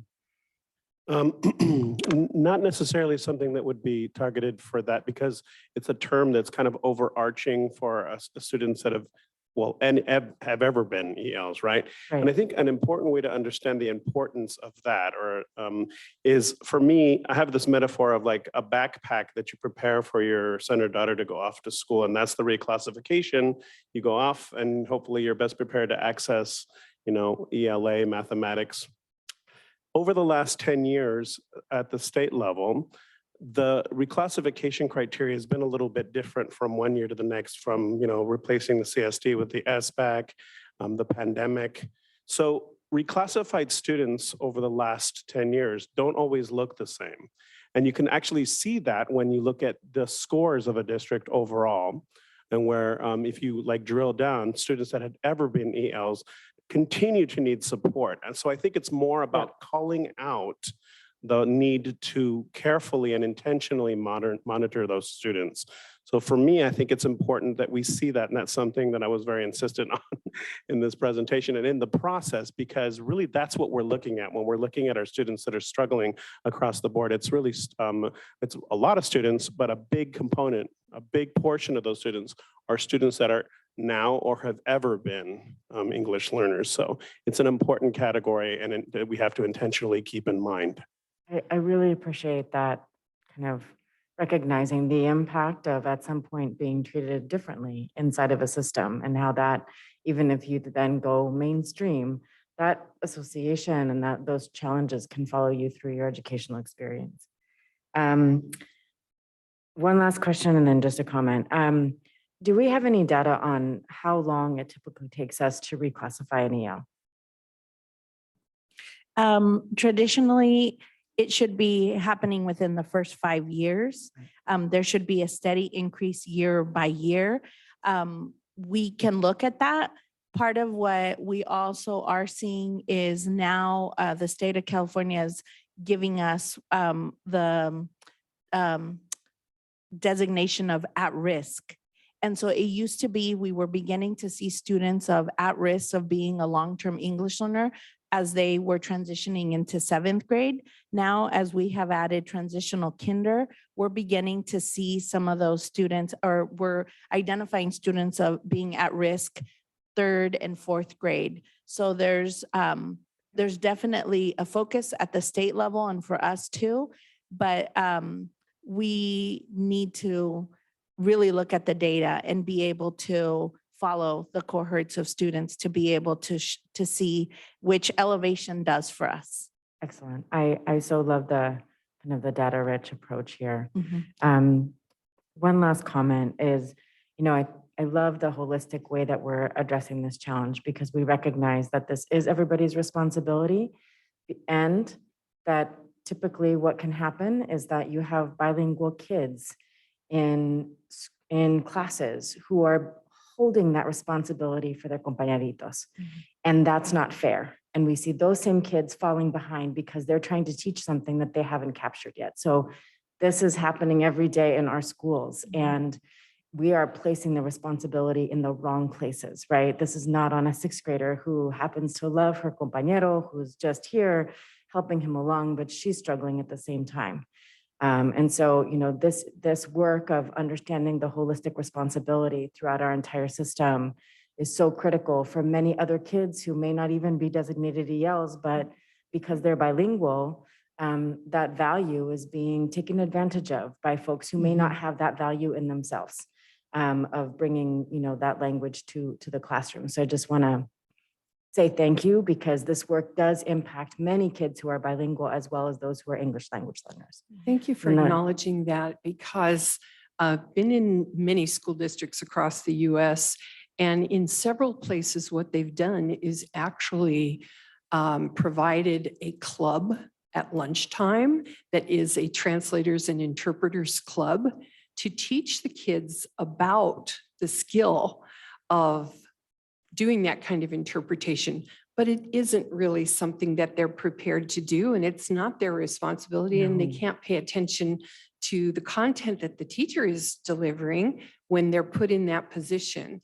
So it is possible to make it asset oriented when you look at it and think, you know what, it would be great for them to learn something about translation and interpretation, and to have your district interpreter or translator come and speak with the kids and show them what it's about.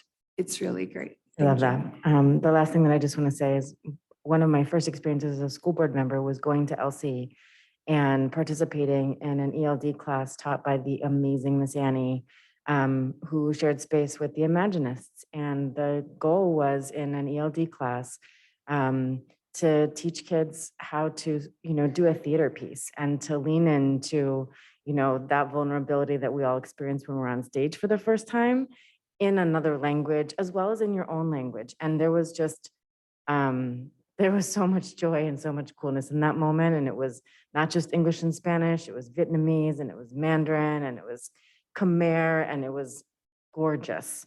And so just the richness that can come from this kind of programming, that allows kids to be seen in that spotlight of love and understanding, it still hits my heart in all the right places. So mil gracias por todo el trabajo de corazón. Gracias. Other questions? Okay, I see a few hands up. Director Flores and Director Sheffield. But before you go, Director Flores, I just have to share this before I forget it. This conversation is bringing up a lot of memories for me, and it's actually really validating, because I was redesignated in the 3rd grade, and I was one of those bilingual kids who had to, support, Teresita, who had just arrived with her family. And so I just want to share that and say that this is really, really validating and really healing. And I loved what you said, Director Llamas, that, we are not where we used to be, but we're not where we want. So I really appreciate that. That's really beautiful. Director Flores. Well, thank you. This is a very, very comprehensive report. And I had a wonderful time reading it. It looks like you've implemented a lot of the issues that we've brought forward before here as a school board. I just want to commend you for that. I just have two questions. In terms of our newcomers, right? Slide number 8, it says newcomer students may have interrupted or limited formal education. We see, well, at least in other districts, the district that I work for, we're seeing a trend of a lot of our newcomers having that interrupted schooling. What specifically are we doing? Because I mean, sometimes they have 3, 4, 5 years of interrupted schooling. What are we doing here to make sure that they get caught up and systemically, right? That's one question. Then I have another question. Thank you for that question. It allows me to share that our students, we are seeing students that are coming with uninterrupted, interrupted education. And so I'm really excited with what Superintendent Trinnell shared today about the committee of really looking at courses and what are we doing for the A through G, because there are districts that we visited where they've been very intentional about some of the courses really needing the foundational skills.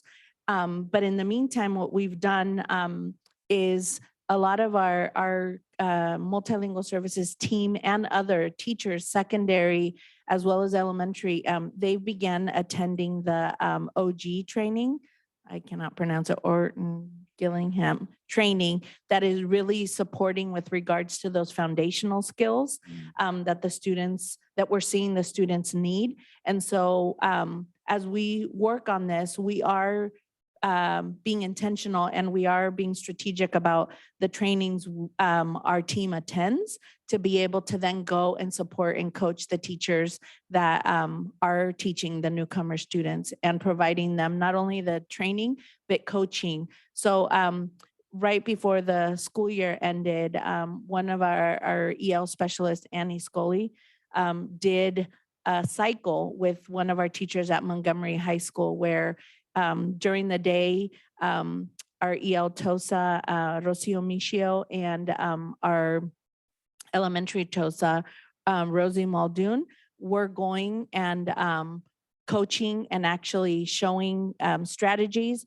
Annie was there observing as well as a teacher, and then Annie was using that learning that she had to go and work with students in an actual newcomer classroom. So it's about learning and coaching our teachers along the way and being right there with them to be able to know that we're in this together, we're learning together, and all keeping the students at the center of this. So we anticipate more, we're looking at training, the OG training specifically for our secondary teachers to be able to have these skills and be able to use them daily in their newcomer English courses.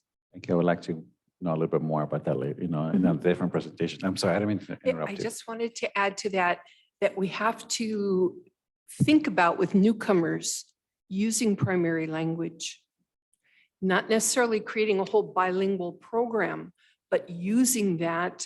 And there are many different programs that I'm familiar with and that, we visited some that do that, where they're utilizing the students' primary language to help raise that foundational level of skill in math, science, social studies, etc.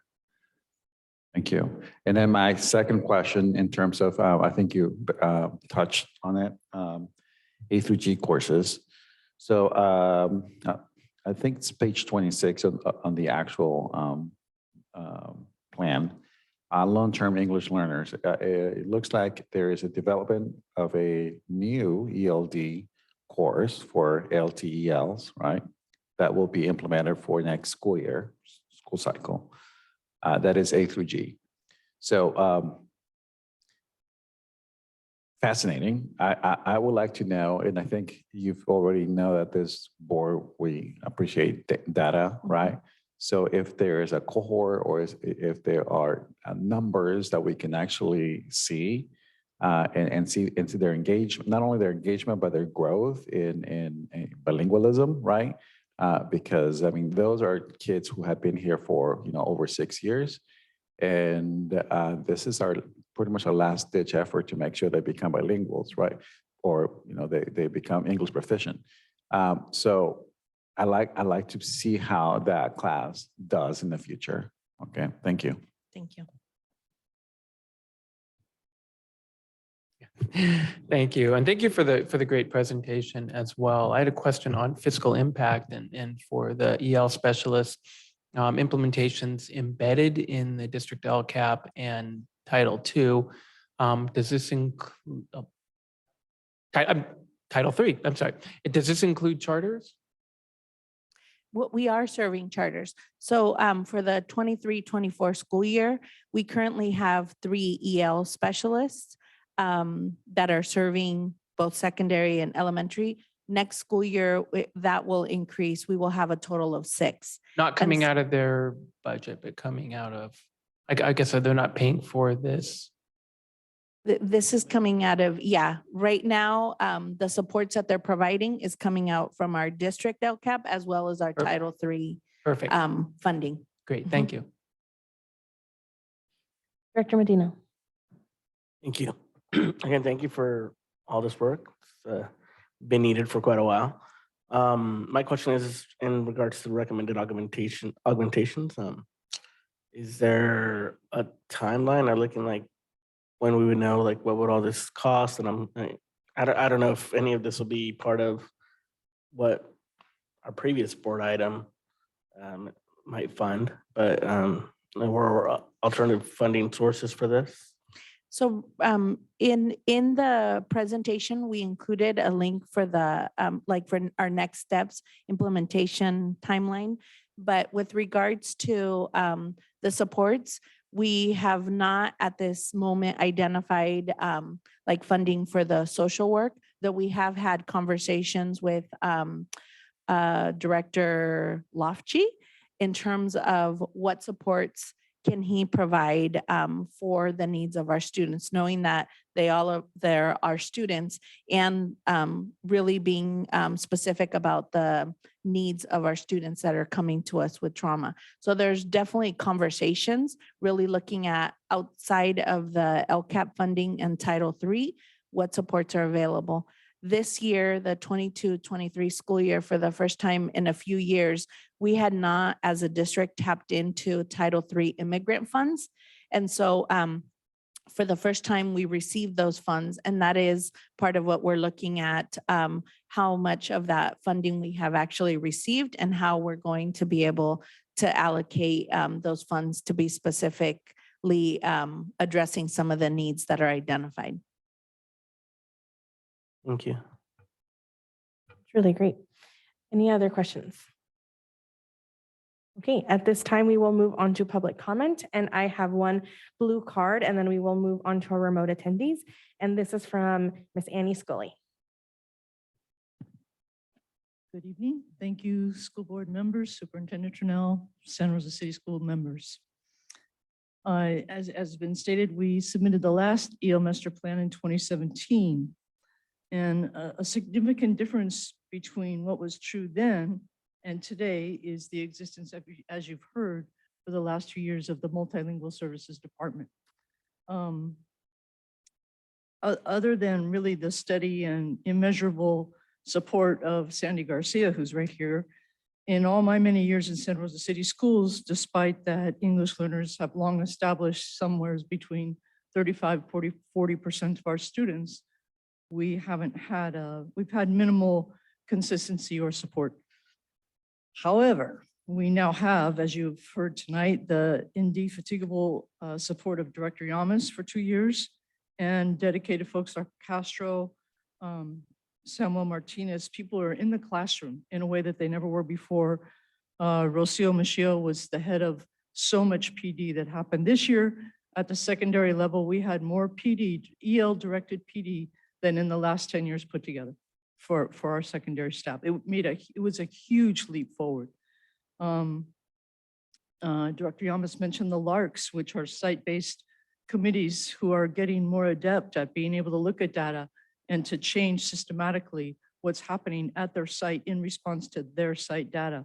These are significant changes. We have a more robust newcomer enrollment program, and hopefully that will continue. We have our first newcomer summer school program happening as we speak.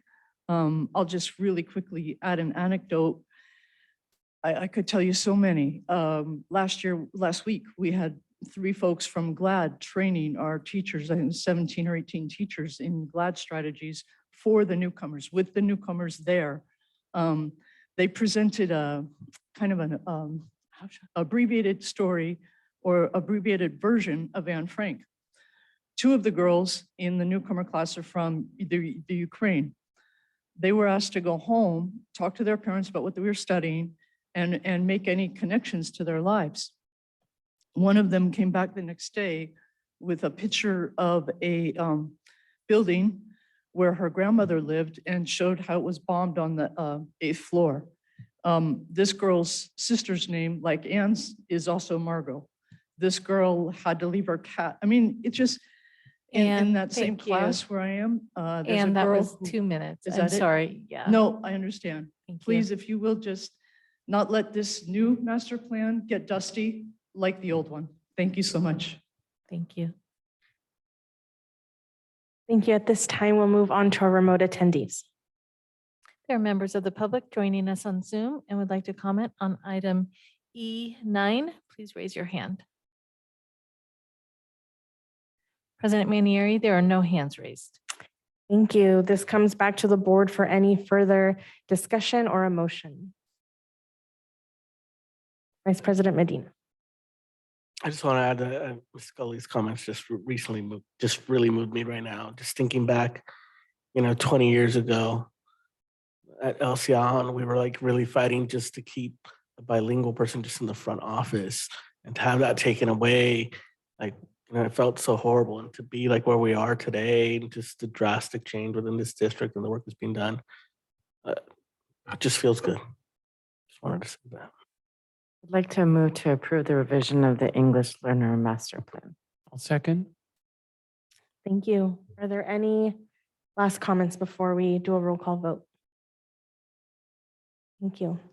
That was moved by Director De La Cruz and seconded by Director Sheffield. Roll call vote, please. Director De La Cruz. See. Director Sheffield. Aye. Director McNally. Aye. Director Flores. Aye. Director Medina. Aye. Director De La Torre. Aye. President Manieri. Yes. Great, this passes. I feel like we should really celebrate this moment. Can we give the team a round of applause? President Manieri, may I share something? Yes. I just want to thank the team and our guest who has been working very intently. Miss Elizabeth, thank you for your partnership in this work. Thank you to Edviges, who I remember just a couple of years ago, she and I having a conversation of a dream. And sister, we are here and we are moving. So I'm so grateful and excited to be a part of this work and to push this work forward in the support that we give to our students and our families. And I'm so proud of this work that you all have brought forward. Kudos to the team. Gracias. Item E10 is an action item, Educator Effectiveness Block Grant for 2021 through 2026. The Board of Education will consider approving the Educator Effectiveness Funds, otherwise known as EEF, block grant plans for the 2021-2026 school years. I will hand this over to Dr. Castro. Good evening again, President Manieri, Superintendent Trinnell, members of the board, and the Santa Rosa City Schools community. Again, this is one of those items that we presented on June 14th extensively, but procedural requirements are such that we bring it back to the board this evening for final consideration and approval. So tonight's requested action is that the Santa Rosa City Schools Board of Education approve the Educator Effectiveness Funds Block Grant Plan for the 2021 through 2026 school years as revised. Thank you. Are there any questions from the board? Seeing none, we'll move on to public comment. I have no blue cards for this item, so we will move on to our remote attendees. There are members of the public joining us on Zoom and would like to comment on item E10. Please raise your hand. There are no hands raised. Thank you. This comes back to the board for a discussion or a motion. Director De La Torre. So Dr. Castro, as we're reading through this, are these funds possible funds that could be used for ideas to be considered of how educators across the sites can effectively reach our students in need? I see social emotional learning as one of the possible options, reaching out Promise Youth. Are these things that our district funds that our district can use and identify as ways for training or opportunities for all of our educators, certificated and classified, to connect with our students? Yes, absolutely. As a reminder, because it was 2 weeks ago now, right? We had a lot to present back then as well. The revision actually is a representation of bringing together conversations and from surveys from different individuals throughout the district, whether it be teachers from the professional development day or other stakeholders with respect to what our focus areas are going to be. But yes, to answer your question, it's to support both certificate and classified staff. And another thing that I mentioned last time around, I think it's important to reiterate, is that really this and Title II are the only things we really can count on in terms of being funds that are we can dedicate towards professional development nowadays. Thank you. Thank you. Any other questions or comments? If not, we are seeking a motion on this item. Motion to approve. Second. Thank you. That was moved by Director De La Torre and seconded by Director Flores. Roll call vote, please. Director De La Torre, Aye. Director Flores, Aye. Director Sheffield, Aye. Director De La Cruz, Aye.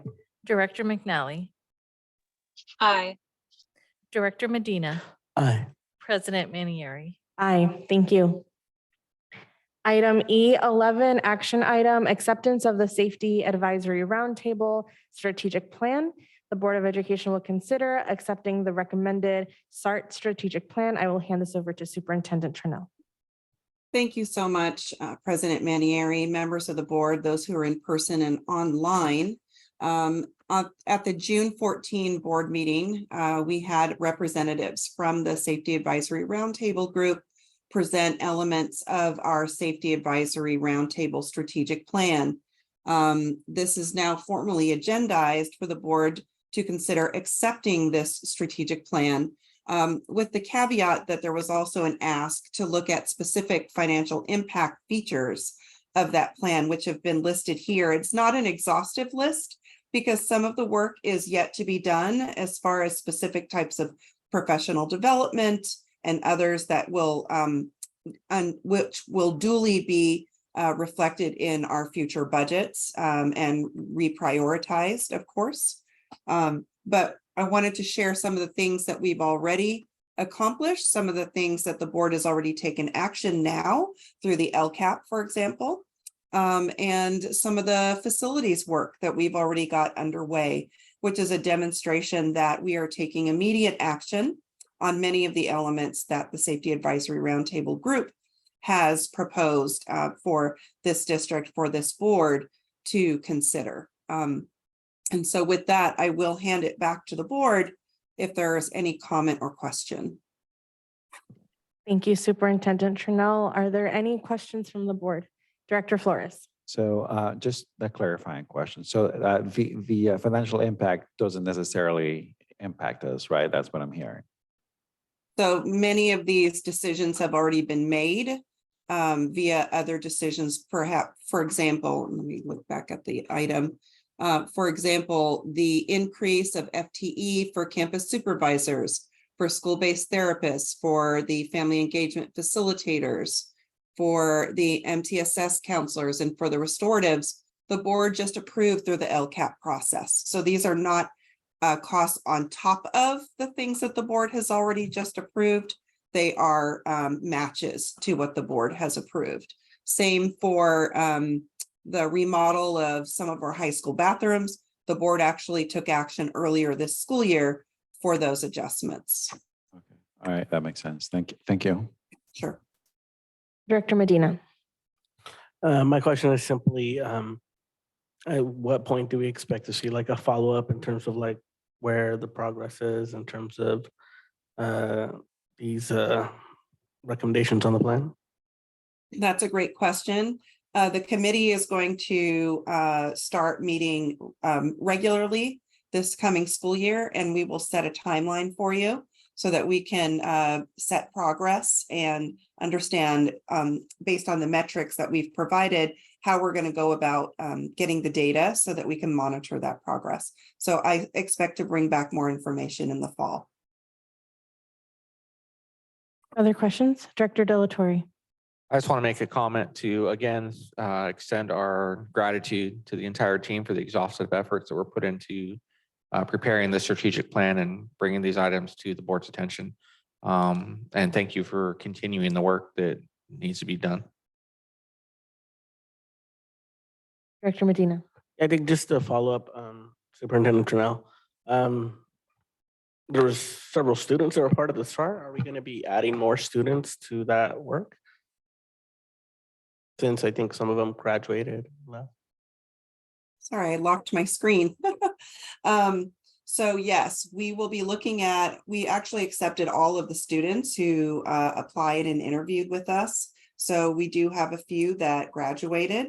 So we'll be looking to add more members to the team. Thank you. Director Delacruz. This is just beautiful work, and many, many thanks to community that showed up in so many ways. I do feel like that is one thing that I didn't see captured in the strategic plan was the kind of very immediate response of our community-based organizations, community leaders, parents, who really just showed up in, at Monty with so much love and so many resources. And I'm wondering, like, it doesn't necessarily fit perfectly in some of the ways in which we're capturing things. Like, it's a little bit like mental health and counseling. It's a little bit in terms of like supporting facility cleanup. It crosses over into, it's just, there's multiple places there. And I'm just wondering how we can make sure that we capture like what it felt like to have Manny and Erica and Trey and Ruben and Lucero and Raices and just people really on that campus, adding to the number of grownups who were there to provide just some additional love and support in those moments. And how do we capture that initial reaction from our community in something that feels more sustainable and long-term? So just, and this is incredibly beautiful, detailed, intense work. And so I don't want to like have this take away from anything that is so beautifully presented here and so clearly reflected, the gratitude for community and showing up in quite this way to get to this so quickly. I'm grateful that you brought up that question.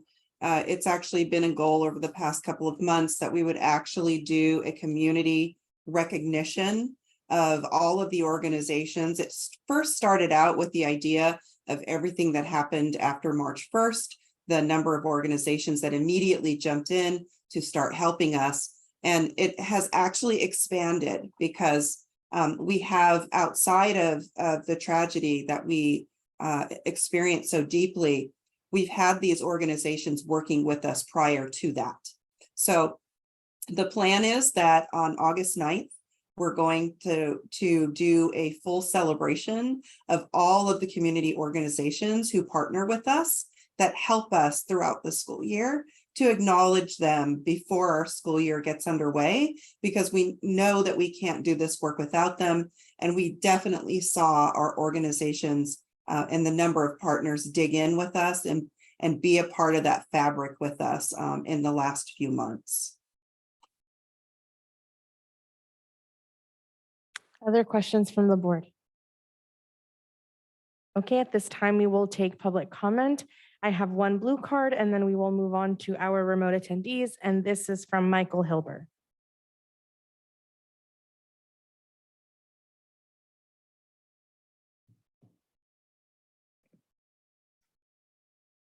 I'd like to say that bullying should be recognized as an expellable offense. Any violence or threat of violence or bullying should not be tolerated. And I'd like to see staff yard supervision be understanding that they need to recognize bullying when it's going on and be receptive to complaints and not afraid to act on it. Because, you know, it's a all too common and deeply troubling aspect of going to school for a lot of young people. Thank you.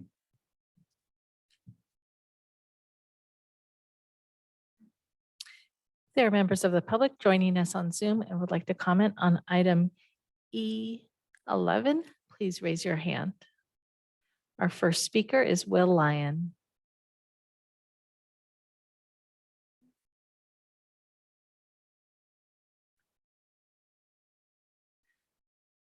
Will, are you there? You can unmute. Go ahead. Good evening, members of the board and of the community. I'm Will Lyon. I'm in my 24th year of teaching. I'm a Santa Rosa High English teacher. The number one way to support site admin and staff in making our schools safe is to reestablish reasonable and appropriate discipline for unsafe and disrespectful student behavior. Restorative practices deserves a very strong place in our district safety plan, and we should not over suspend or over expel students, but the pendulum has now swung too far in the other direction. Site admin are reporting that they are afraid to apply meaningful, reasonable, and appropriate consequences to students, even when the students are engaging in unsafe or disrespectful behavior that makes every other student and staff member less safe. Our students are children, and their prefrontal cortexes, the part of their brains that are used to make good decisions about the future, are not fully developed until they're about 25 years old. To prevent unacceptable behavior, the student needs to know three things. One, what is the rule? Two, what is the consequence for breaking the rule? And three, will the consequence be enforced? If any of those pieces are missing, it isn't a rule or a suggestion. We would a little bit rather that you stop bullying your classmates if you don't mind. That only works for kids who are going to be good anyway. The rest of them need consequences for unacceptable behavior. We should not evaluate school safety with suspension and expulsion rates only. It is easy to disallow admin to not disallow them to suspend or expel students, but it is much harder to make schools actually feel and be safe for all students and staff. The board should vote yes and add all of these adults to our campuses as proposed, which I believe you already have. But unless those adults are empowered to enforce the rules that we already have, our students and staff won't be more safe. Thank you so much. Thank you. President Manieri, there are no other hands raised. Thank you. This comes back to the board for any further discussion or a motion. Make a motion to approve. Thank you. That was moved by Director De La Torre and seconded by Director Sheffield. Before we take a roll call vote, I just want to add my voice of gratitude to the SART committee who put this together with so much intentionality and care and thoughtfulness. So thank you to each and every one of those members. With that, roll call vote, please. Director De La Torre. Aye. Director Sheffield. Aye. Director De La Cruz. Aye. Director McNally. Aye. Director Flores. Aye. Director Medina. Aye. President Manieri. Aye. Thank you.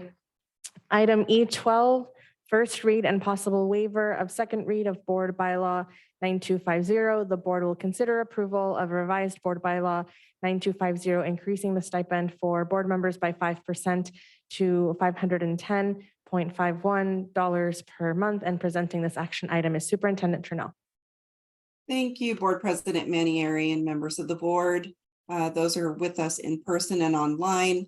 With the adjustment to the board's meeting calendar that we no longer have formal regular meetings in July, that's initially where this remuneration request would come. I'm bringing it forward to you now in June for the board to consider an increase in stipend for board members by 5%, which is written into our board bylaw 9250, which would bring an increase to the board per month to be a total of $510.51 per month. The financial impact of that increase would be a total of $6,126.12 per board member, with a combined total for the year of $42,882.84. With that, I have presented to the board a draft and clean copy of the board bylaw, which would reflect this adjustment, board bylaw 9250. And with that, I will hand it back to the board. Thank you, Superintendent Trinnell. Are there members of the board who have any questions? Seeing none, we will move on to public comment. I have no blue cards, so we will move on to remote attendees. Thank you. If there are members of the public joining us on Zoom and would like to comment on item E12, please raise your hand. There are no hands raised. Thank you. This comes back to the board for any further discussion or a motion. Vice President Medina. I'd like to move to waive the second read and approve the revised board bylaw 9250, increasing the stipend for the board members by 5% to $510.51 per month. I second. Thank you. That was moved by Director Medina and seconded by Director Flores. Roll call vote, That please. was Director. Oh, I'm sorry. I hear it in this on this side. It's just hard. Okay. That was moved by Vice President Medina and seconded by Director De La Torre. Director Medina, Aye.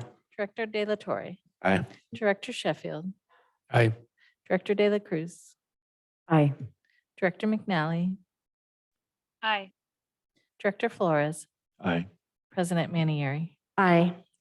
Thank you, Superintendent Trinnell. We are now on item E13, oral recommendation regarding Assistant Superintendent of Educational Services salary and fringe benefits, discussion and board vote on Assistant Superintendent Employment Agreement.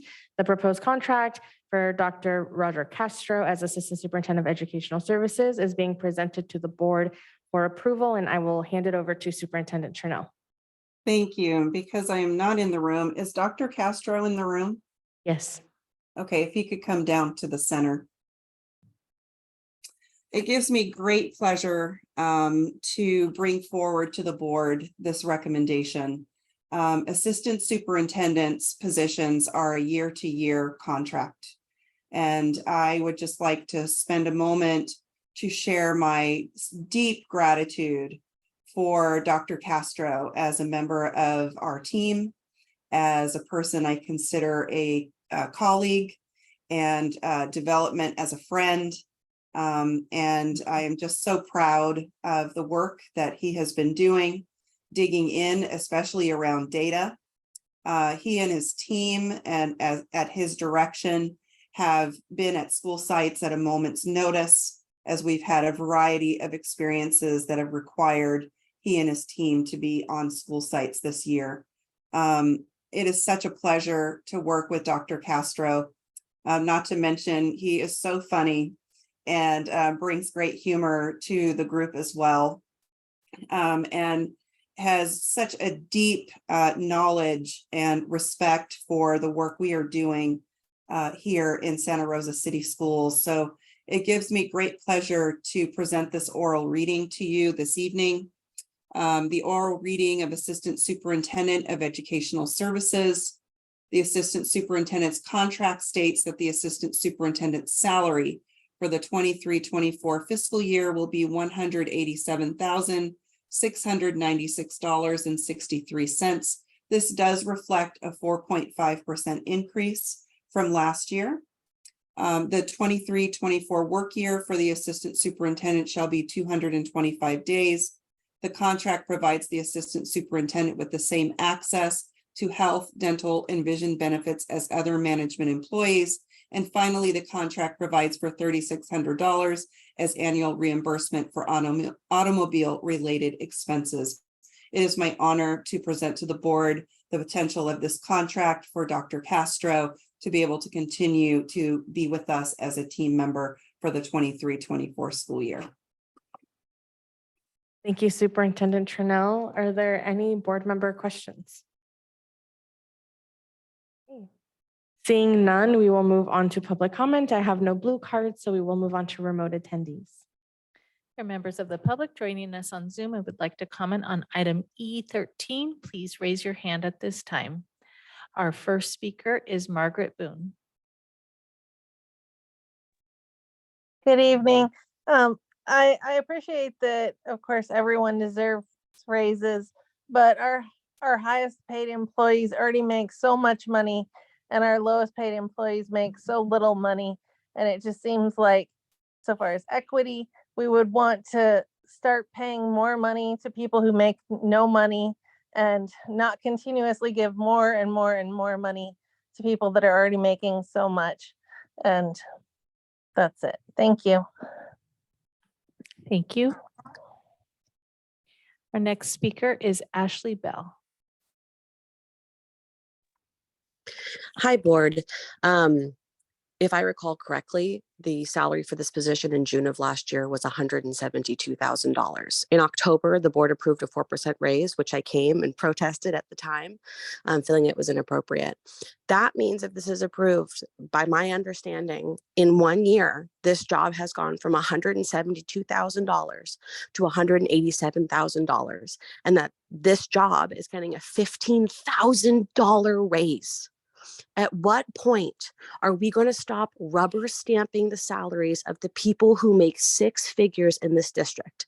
At what point are we going to say enough is enough? $15,000 in 1 year? That is completely unacceptable.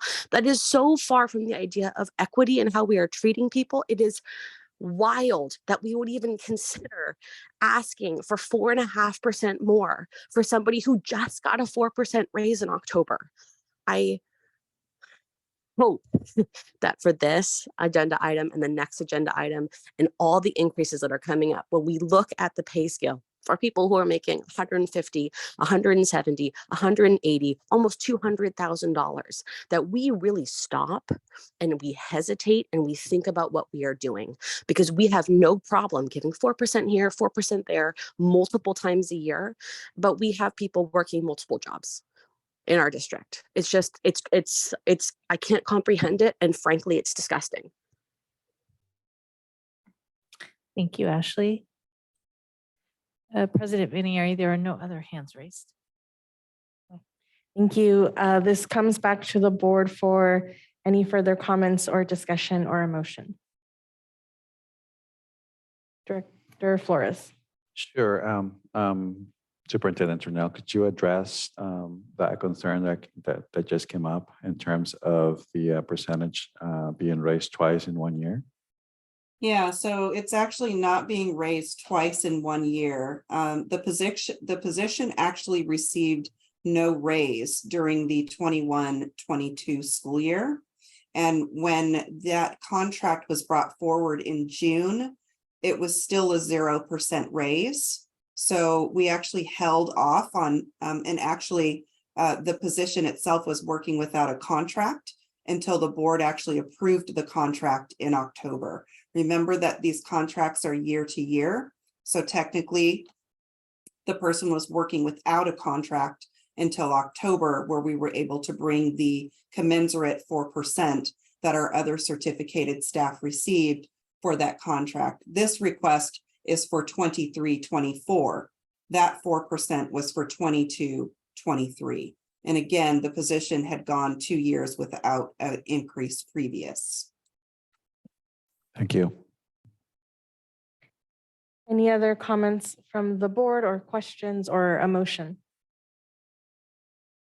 Vice President Medina. I'll move to accept the contract as presented. I'll second. Thank you. That was moved by Vice President Medina and seconded by Director Sheffield. Roll call vote, please. Director Medina, Aye. Director Sheffield. Aye. Director De La Cruz, Aye. Director McNally, Aye. Director Flores, Aye. Director De La Torre, Aye. President Manieri. Aye. Thank you. The next item is item E14, oral recommendation regarding Assistant Superintendent of Human Resources, salary and fringe benefits, discussion and board vote on Assistant Superintendent Employment Agreement. The proposed contract for Dr. Vicky Zanz as Assistant Superintendent of Human Resources is being presented to the board for approval. I will hand this over to Superintendent Trinnell. Thank you. And is Dr. Zanz in the room? Yes. Okay.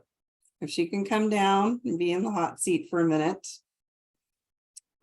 So with Mr. Shepherd, who is currently our Assistant Superintendent of HR, taking his leave from the district, it is my pleasure to bring forward Dr. Vicky Zanz and recommend her as the next Assistant Superintendent of Human Resources. As such, I can share that Dr. Zanz has a long history of being in our district in multiple capacities, and most recently has been serving as the Director of Human Resources for our district. It is such an honor and pleasure to bring her forward in this role to the board for consideration. I very much value Dr. Zanz as a new member of our team and look forward to working with her as a member of cabinet going forward. Will you get to see her more at board meetings now in the work that we'll do in negotiations? And with that, I would like to present the oral reading for the Assistant Superintendent of Human Resources. The Assistant Superintendent's contract states that the Assistant Superintendent's salary for the 22-23 fiscal year will be $187,696.63. Which also reflects the 4.5, which is commensurate with our other certificated employees. The 23-24 work year for the Assistant Superintendent will be 225 days. The contract provides the Assistant Superintendent with the same access to health, dental, and vision benefits as other management employees. And finally, the contract provides for $3,600 as annual reimbursement for automobile-related expenses. And with that, it is my honor and pleasure to present the contract and potentially welcome Dr. Vicky Zanz as our new Assistant Superintendent of Human Resources. Thank you, Superintendent Trinnell. Are there any questions from board members? Seeing none, we will move on to public comment. I have no blue card, so we'll move on to remote attendees. There are members of the public joining us on Zoom and would like to comment on item E14. Please raise your hand. President Manieri, there are no hands raised. Thank you. This comes back to the board for any comments, discussion, or emotion.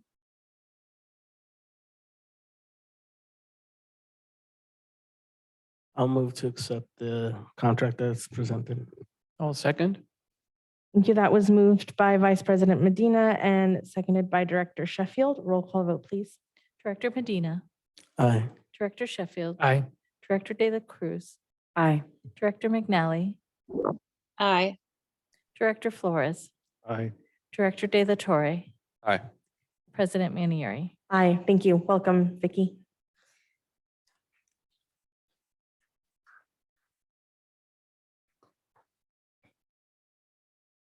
All right, we are now on our consent items. These are F items. Item F11 was pulled for a correction. Before I ask for a motion, we will ask if there are any members of the public who would like to give public comment on these items. There are members of the public joining us on Zoom and would like to comment on any of the consent agenda. Please raise your hand at this time. There are no hands raised. Thank you. So we are looking for a motion on items F2 through 10 and 12 through 36. I'll move to approve items F2 through 10 and 12 through 36. Second. Thank you. That was moved by Vice President Medina and seconded by Director Sheffield. Roll call vote, please. Director Medina, Aye. Director Sheffield, Aye. Director De La Cruz, Aye. Director McNally, Aye. Director Flores, Aye. Director De La Torre, Aye. President Manieri. Aye, thank you. Item F11, Superintendent, I'll hand it over to you. Thank you, President Manieri, members of our board, those who are with us in person and online. There was a discrepancy on the cover of the board agenda under fiscal impact that I do need to correct.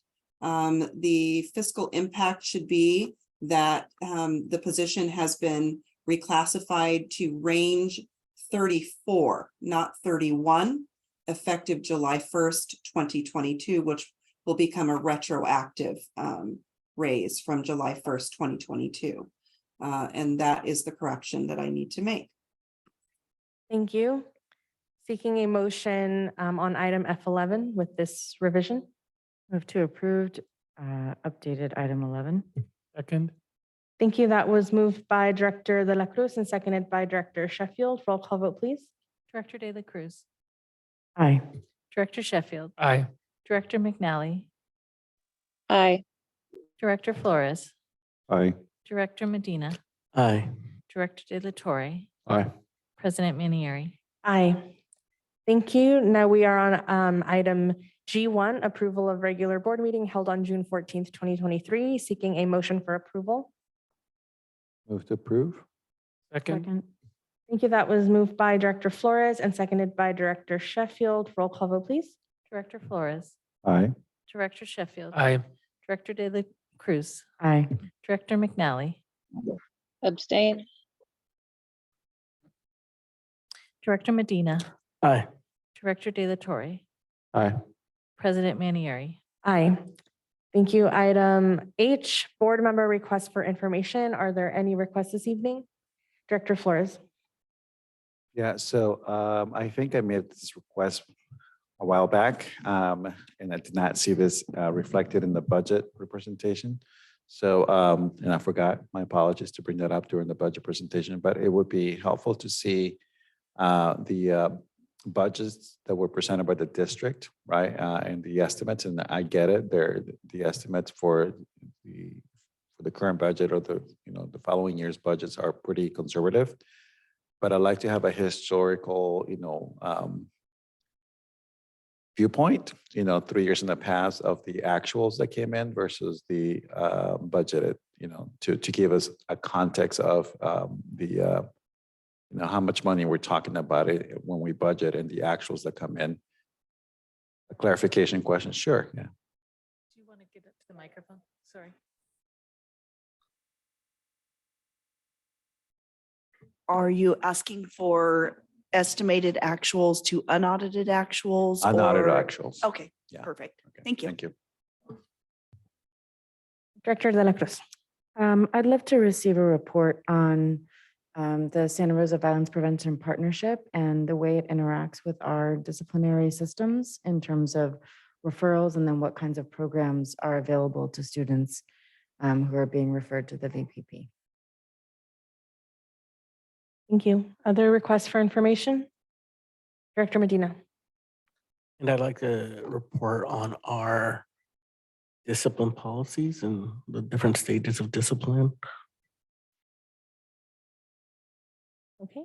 Other requests? All right. This brings us to our information items listed in our packet. I will just read them quickly. Future board discussion items, board of conduct and code of ethics, educational acronyms and abbreviations, and facilities master plan update. Before we adjourn, Superintendent Tranel, any last announcements? Thank you so much for your time. And I see 10:50 p.m. So good job. Good job. Thank you. The meeting has been adjourned.